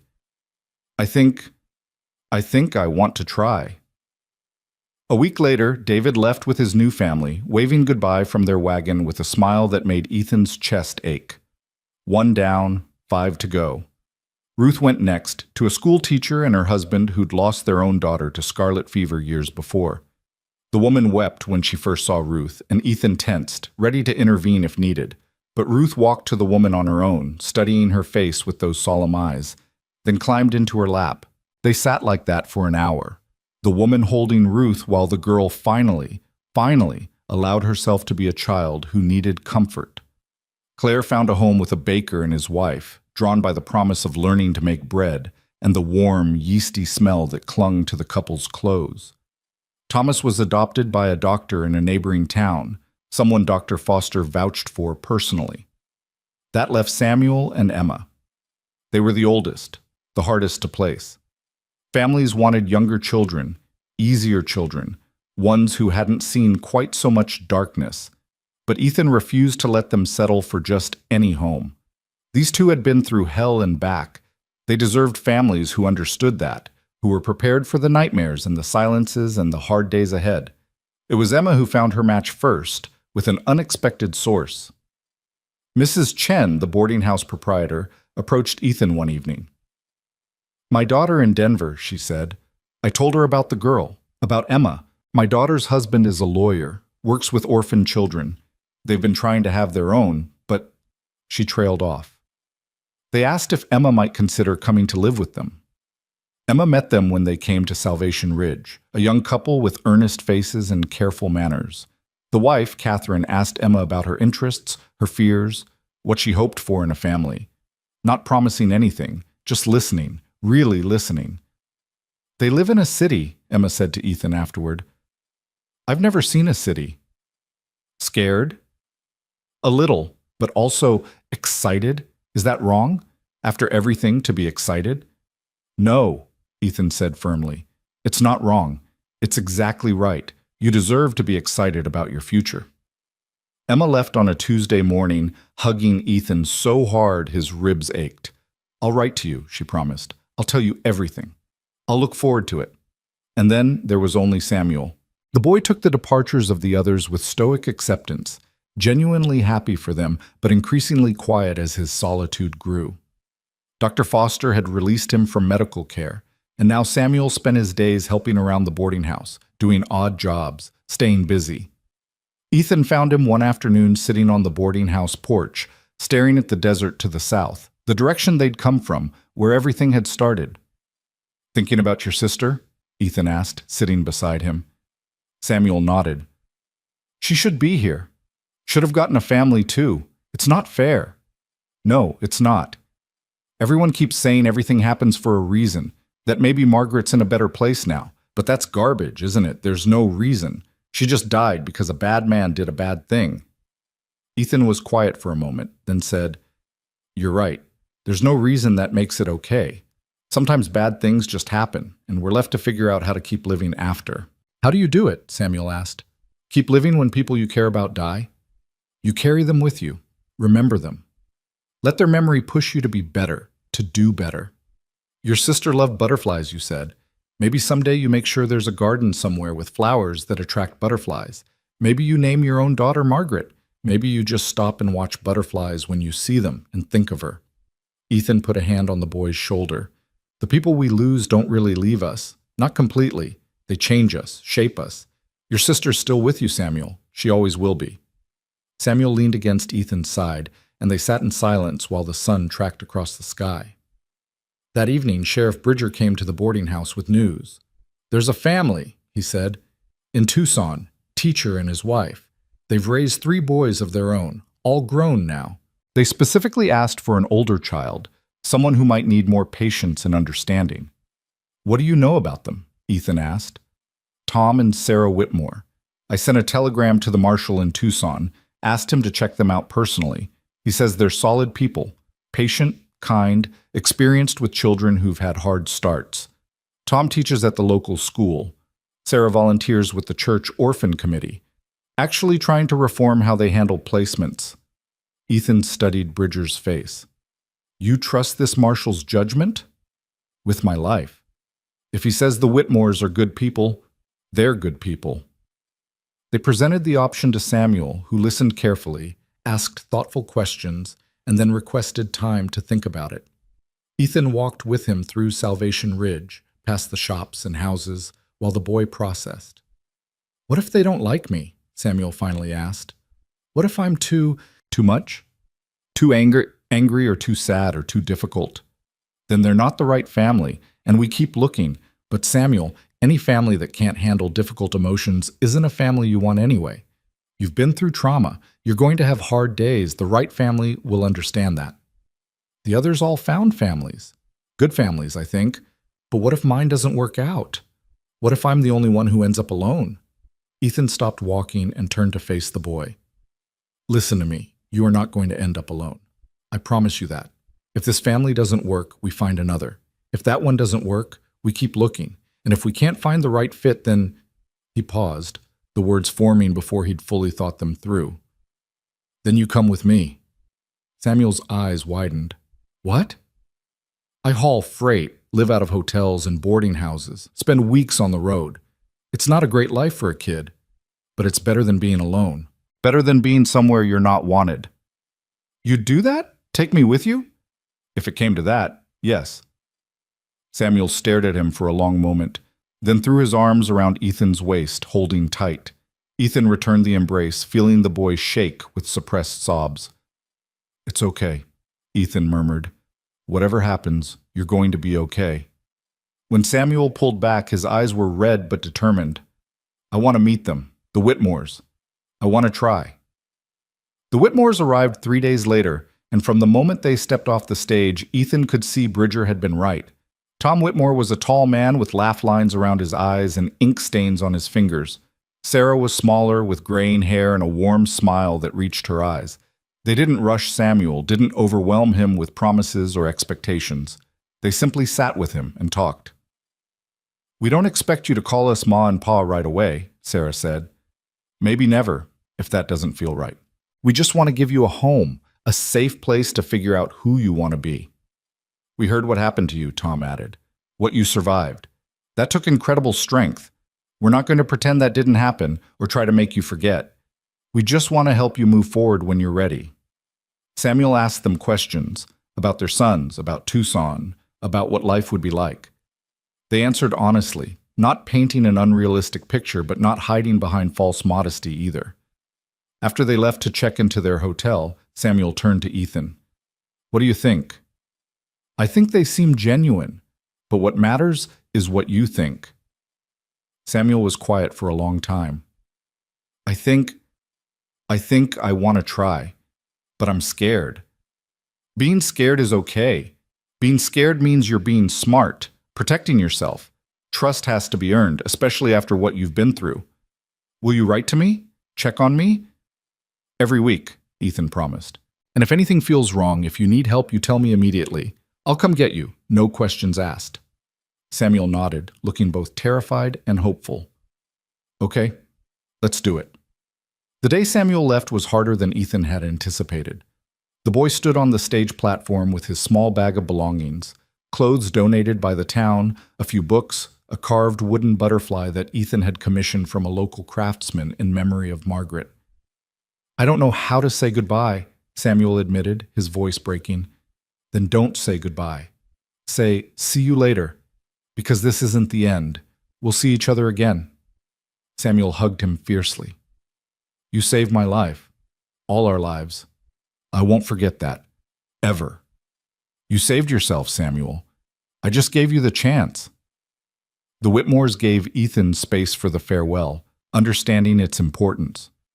When Samuel finally boarded the stage, he pressed his face to the window, waving until the coach disappeared around a bend. Ethan stood on the platform long after the dust had settled, feeling the weight of the past month settle on his shoulders. 6 children, all placed with families, all given second chances, and 14 others buried in the desert, their chances stolen by men who'd seen them as commodities. The mathematics still didn't balance, but maybe they weren't supposed to. That evening, Ethan sat in the boarding house dining room with Sheriff Bridger, Dr. Foster, and Garrett Hayes, who'd ridden in from the relay station. They shared a bottle of whiskey and the comfortable silence of men who'd fought together and survived. Marshal Thornton sent word, Bridger said eventually. They've arrested 17 people in connection with Mercer's network, shut down 4 orphanages that were funneling children into the pipeline, recovered 38 kids from various locations. 38 more than we had a month ago, Hayes said. That's something. It is, Ethan agreed, though the number felt both significant and insufficient. The trial starts in 3 months, Bridger continued, territorial court in Phoenix. They'll want you to testify. I'll be there, Dr. Foster raised his glass. To the survivors, may they find peace. They drank to that, to the children who'd lived and the ones who hadn't, to the battle fought and the war that continued.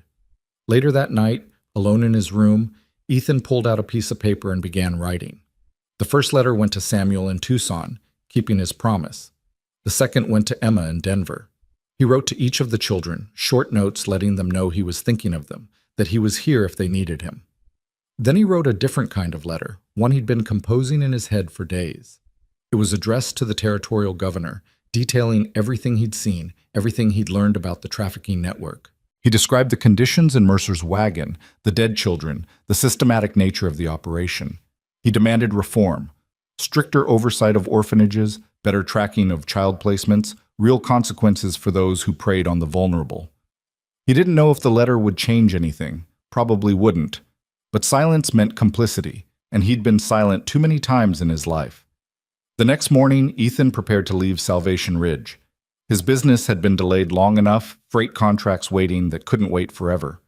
But this town had changed him. These children had changed him in ways he was still discovering. Mrs. Chen caught him at breakfast. "You'll come back?" she asked. "I expect so. Got letters to answer, promises to keep." "Good." She set down a package wrapped in brown paper. "For the road. And Mr. Cole? What you did? Finding those children, fighting for them. My daughter heard about it all the way in Denver. People are talking, paying attention. Maybe that attention will lead to change." "Maybe," Ethan said, accepting the package. He rode out of Salvation Ridge as the sun climbed over the eastern horizon, heading back toward the freight routes and familiar work. But he took a detour first, riding south toward Dry Basin, toward the place where this had all begun. The wagon was still there, a skeleton of wood and canvas slowly being reclaimed by the desert. The bodies had been removed weeks ago, buried properly in Salvation Ridge's cemetery with markers bearing their names. But the site remained, a testament to what had happened here. Ethan stood in the place where he'd first found them, remembering the sound of children too weak to cry, the smell of death in the enclosed space, the terrible choice he'd faced. He thought about the 14 who'd died and the 6 who'd lived, about the impossible mathematics of salvation, and he realized something fundamental had shifted inside him. For years, he'd convinced himself that keeping his head down, minding his own business, was the smart play. Safer. Simpler. But safety and simplicity came at a cost. The cost of looking away when people suffered, of preserving his own peace while others drowned. He couldn't do that anymore. Wouldn't. Whatever came next in his life, he'd face it with his eyes open, with his conscience engaged. He'd see the suffering around him and decide, consciously, whether to act or pass by. And more often than not, he suspected, he'd act. Because 6 children were alive who shouldn't be, because their futures mattered, because sometimes saving enough was what made a life worth living. Ethan mounted Ash and turned the horse north, toward the freight routes and whatever came next. Behind him, the desert swallowed his tracks, erasing the evidence of his passage. But the marks he'd left on 6 young lives would endure, rippling forward through time in ways he'd never fully know. And that, he thought, was enough. 3 months passed like water through fingers, each day blurring into the next as Ethan returned to the rhythm of freight hauling. He moved cargo from mining camps to rail stations, from trading posts to territorial outposts, the work familiar and demanding in ways that left little room for thought. But the nights were different. In the darkness, lying in boarding house beds or camped under desert stars, the memories came flooding back, children's faces, the weight of small bodies, the sound of Samuel's voice asking why someone had lied. The letters arrived regularly, forwarded through a network of postal stations and friendly innkeepers who knew Ethan's roots. Samuel wrote every 2 weeks without fail, his handwriting improving with each letter, the content evolving from tentative updates to genuine stories about his new life. The Whitmores had enrolled him in school. He was learning mathematics and history. Sarah had started a small garden, and Samuel had planted a section just for butterflies, filling it with milkweed and wildflowers. He still had nightmares sometimes, he admitted in one letter, but Tom would sit with him until they passed, never making him feel ashamed. Emma's letters came from Denver, describing a world so different from the desert that Ethan could barely picture it. Buildings 3 stories tall, streets packed with people, electric lights that turned night into day. Catherine had taken her to the theater, to museums, to places Emma had only read about in books. She was learning to play piano. She'd made friends at school, though she didn't tell them about what had happened. Not yet. Maybe not ever. The other children wrote less frequently, but consistently enough that Ethan could track their progress. David was learning to rope cattle and rode his horse every morning before school. Ruth had started calling her new parents Mama and Papa, though she still slept with the light on. Claire was apprenticing in the bakery, her letters often arriving with the faint smell of cinnamon still clinging to the paper.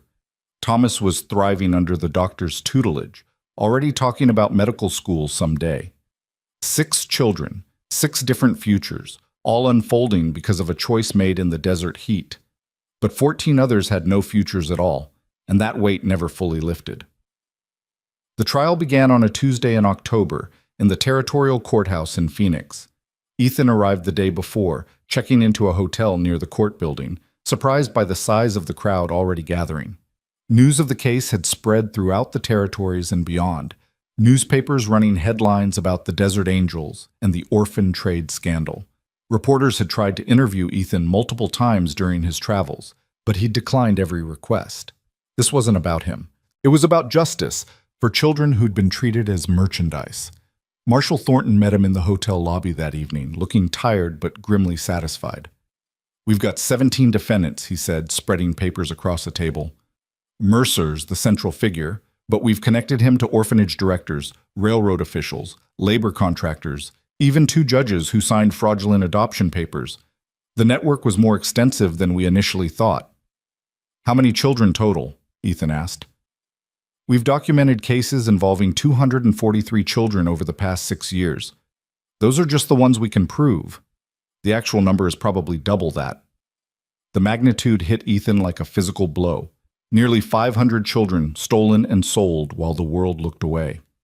"The good news," Thornton continued, "is that we've recovered 86 children from various locations. Labor camps, private homes, a few from worse situations. They're being placed with legitimate families, proper oversight this time." "And the ones you haven't recovered?" Thornton's expression darkened. "Some are dead. Others have disappeared into systems we can't penetrate. Mexico, California, back east. We're still looking, but..."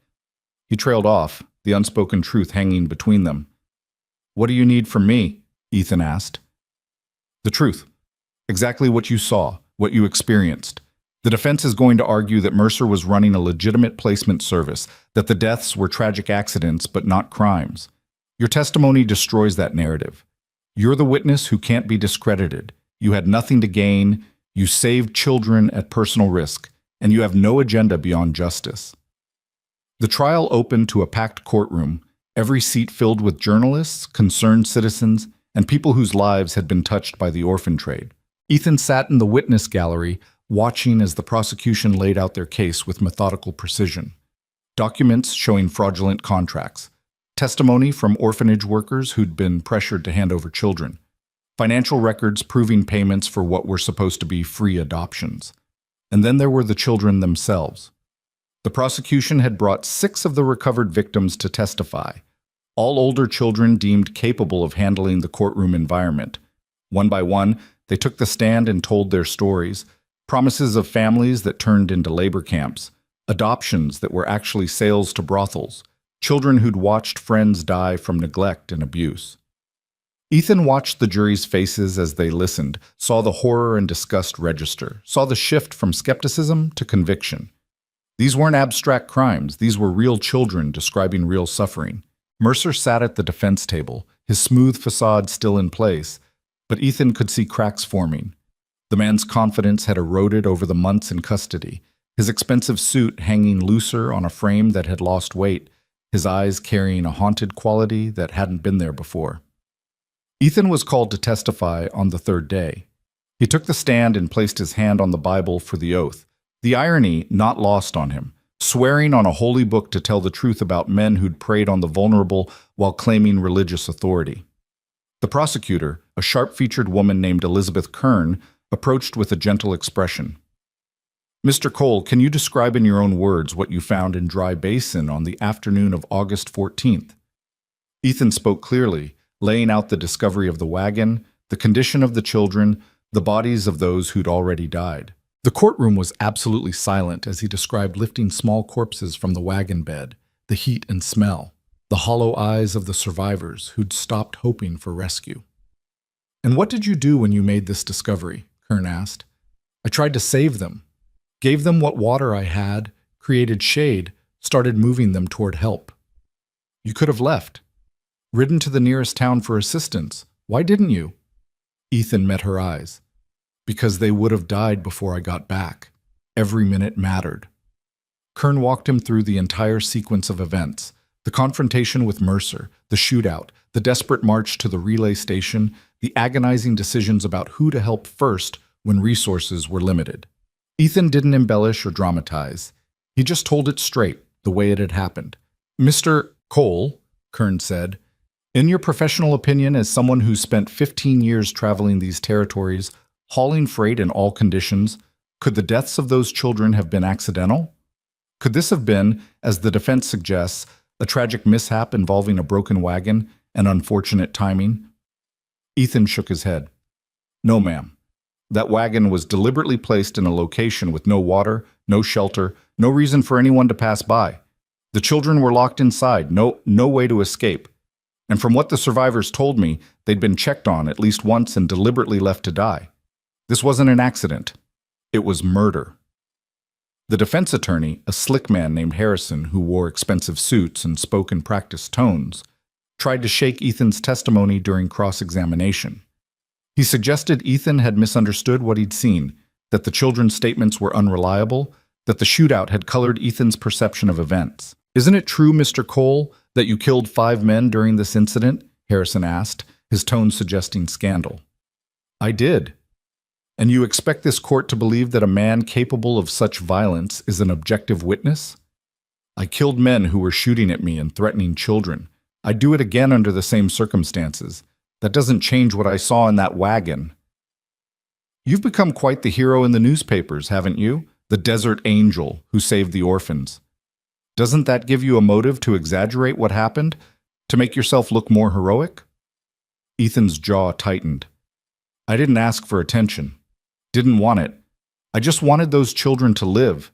If telling the truth makes me look heroic, That says more about how low the bar is than about me. Harrison tried several more approaches, but Ethan's testimony remained consistent, unshakable. He'd seen what he'd seen, and no amount of legal maneuvering could change that. The prosecution's final witness was Samuel. Ethan hadn't known the boy would testify.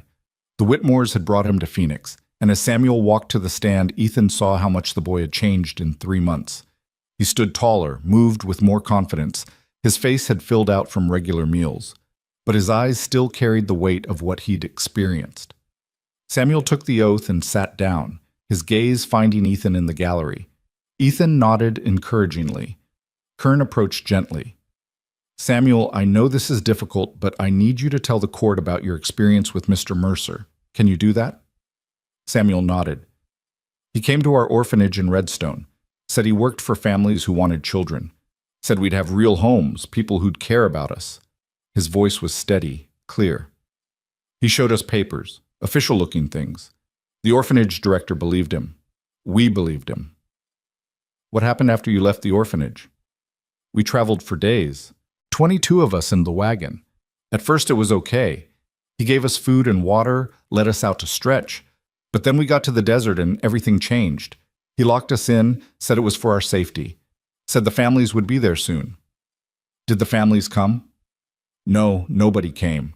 We waited in the heat, getting sicker. Some of the younger children started dying. My sister Margaret," Samuel's voice cracked. "She died on the 3rd day. She was only 6. Several jury members visibly reacted, one woman wiping her eyes. "Did Mr. Mercer check on you during this time?" "Once. He opened the wagon, looked inside, saw that some of us were dead. Then he closed it again and left." "Did he offer help? Water? Medical attention?"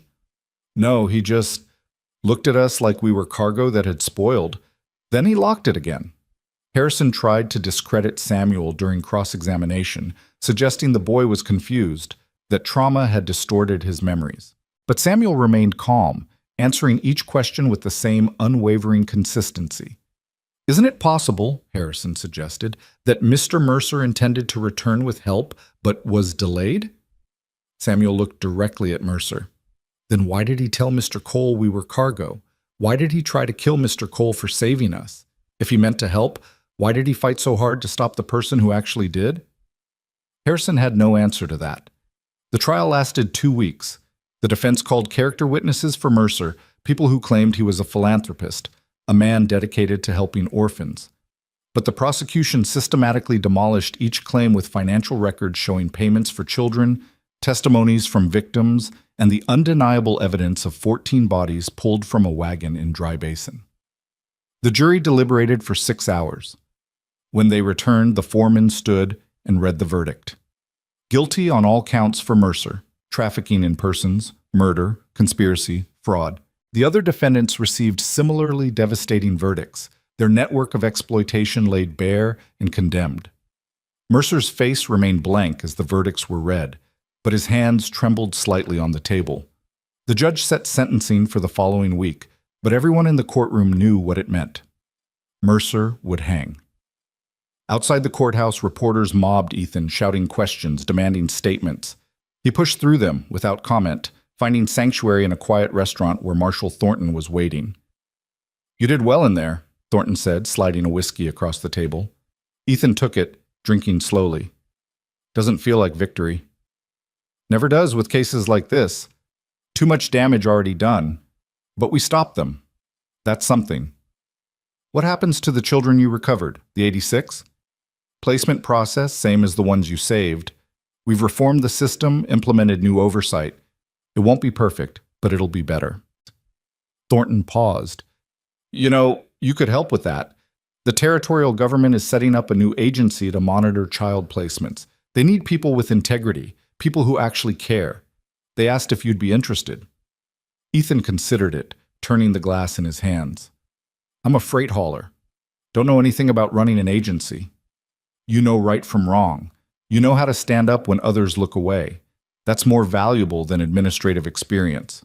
Thornton leaned forward. "Think about it. You've got a chance to prevent this from happening again, to be part of the solution." The following week, Ethan attended the sentencing. The judge showed no mercy, handing down death sentences for Mercer and the three other principals, with lengthy prison terms for the rest. As the guards led Mercer away, the man's eyes found Ethan in the gallery. They stared at each other for a long moment, and Ethan saw something in Mercer's expression that might have been regret, or might have been nothing more than fear of the rope waiting in his future. Then the guards pulled him through the door, and he was gone. Samuel was waiting outside the courthouse with the Whitmores. The boy had sat through the sentencing with the same quiet strength he'd shown throughout the trial. "Is it over?" Samuel asked. "It's over," Ethan confirmed. "Good." Samuel took a deep breath, as if releasing something heavy he'd been carrying. "Now we can move forward." Tom Whitmore extended his hand to Ethan. "We're grateful for everything you've done. For Samuel, for all the children. You gave our son a second chance at life. He's a remarkable boy. You're lucky to have him." "We know," Sarah said, her hand on Samuel's shoulder. "We're reminded of that every day." Before they left, Samuel hugged Ethan fiercely. "You'll still write?" he asked. "Every week, promise." "And you'll visit? Tucson's not that far." "I'll visit," Ethan agreed, realizing he meant it. He watched them board the stage back to Tucson, Samuel waving from the window until the coach disappeared around a corner. Then Ethan walked through Phoenix, processing everything that had happened, everything that had changed. He thought about Thornton's offer, about the chance to do more than just react to injustice. He'd spent years hauling freight, keeping his head down, avoiding complications. But that life felt hollow now, insufficient. He'd seen what one person could accomplish when they refused to look away. He'd saved 6 children, helped dismantle a trafficking network, sparked reforms that might protect thousands more. What else could he do if he actually tried? 2 days later, Ethan sent a telegram to Thornton accepting the position. The territorial government created the Office of Child Welfare, and Ethan became its first field inspector. His job was to visit orphanages, monitor placements, investigate complaints, and ensure children weren't being exploited. It meant less time on the freight routes, more time in settlements and towns, but the work felt purposeful in ways hauling cargo never had. He maintained his correspondence with all 6 children, watching through their letters as they grew and thrived. Samuel excelled in school and talked about becoming a teacher like Tom. Emma discovered a talent for writing and had her first essay published in a Denver newspaper. The others found their own paths, shaped by what they'd survived, but not defined by it. 3 years after the trial, Ethan received a letter from Samuel that was different from the others. The boy, now a young man of 14, had started a project at his school, collecting supplies for orphanages and organizing adoptive family networks. He'd recruited other students, enlisted local businesses, created a system that was actually making a difference. The letter included a newspaper clipping about the program, with Samuel's photograph alongside the headline, "Former Orphan Helps Others Find Homes." Ethan stared at that photograph for a long time, seeing the confident young man Samuel had become, the leader emerging from the traumatized child he'd pulled from a wagon in the desert. This was the ripple effect, the way one act of courage multiplied through time. He wrote back immediately, telling Samuel how proud he was, how much the work mattered, and he included his own news. The Office of Child Welfare had expanded, now operating in 4 territories, with plans for more. They'd investigated over 200 orphanages, shut down 17 for abuse or exploitation, and reformed dozens more. Placement protocols had been completely overhauled, with mandatory home visits and regular check-ins. It wasn't perfect, but children were safer now than they'd been before. 5 years after Dry Basin, Ethan returned to the desert. He made the journey deliberately, needing to see the place again to remember where it had all started. The wagon was long gone, reclaimed by scavengers and weather, but the location remained etched in his memory. He stood where the wagon had been and thought about the children. 14 were buried in Salvation Ridges Cemetery, their graves marked with proper headstones funded by donations that had poured in after the trial. 6 were alive and thriving, scattered across the territories, building lives that mattered. The mathematics still didn't balance perfectly. 14 dead against 6 saved would never be an equation that resolved neatly. But Ethan had learned something crucial in the years since. Salvation wasn't about perfect math. It was about doing what you could with what you had, refusing to be paralyzed by what you couldn't change. Those 6 children had grown into remarkable people. Samuel's orphan aid program had helped place over 100 children in the past year alone. Emma was writing articles about child welfare reform, bringing attention to issues that had been ignored for too long. The others were contributing in their own ways, David teaching other children to work with horses, Ruth volunteering at the school where she'd once been a student, Claire providing employment to young people who needed a start, Thomas planning to open a free clinic. 6 children had become 6 agents of change, their impact rippling outward in ways Ethan could never have predicted when he'd stumbled upon that wagon 5 years ago. He pulled an envelope from his pocket, a letter that had arrived the previous week. It was from a woman named Clara, one of the 86 children recovered during the trial. She'd been 11 when they'd found her in a labor camp outside Sacramento. Now she was 16, living with a family in Oregon, and she'd written to thank him. The letter read, "I know you didn't save me directly, but you saved the system. Your testimony, your refusal to look away, created the momentum that led to my rescue. You gave me a chance to have a childhood, to go to school, to dream about a future. I don't know what I want to do with my life yet, but I know I want to help others the way you helped me. You taught me that one person can make a difference. Thank you for that lesson." Ethan folded the letter carefully, returning it to his pocket. This was what mattered. Not the perfect rescue, not saving everyone, but the stubborn refusal to abandon those who needed help. The choice to stand when others walked away. The decision to make a difference within the scope of what was possible. As the sun began its descent toward the western horizon, painting the desert in shades of gold and amber, Ethan mounted his horse and turned north. There was work waiting, orphanages to inspect, complaints to investigate, children who needed someone to care whether they lived or died. He thought about the choices that had led him here, starting with the moment he'd spotted a wagon where no wagon should be. He could have ridden past. Should have, by any practical measure. It would have been safer, simpler, smarter. But he would have missed everything that came after. The fierce courage of children fighting to survive, the satisfaction of seeing justice served, the privilege of watching 6 young lives unfold into something beautiful. He would have missed the chance to be part of something larger than himself, to contribute to a world slightly better than the one he'd found.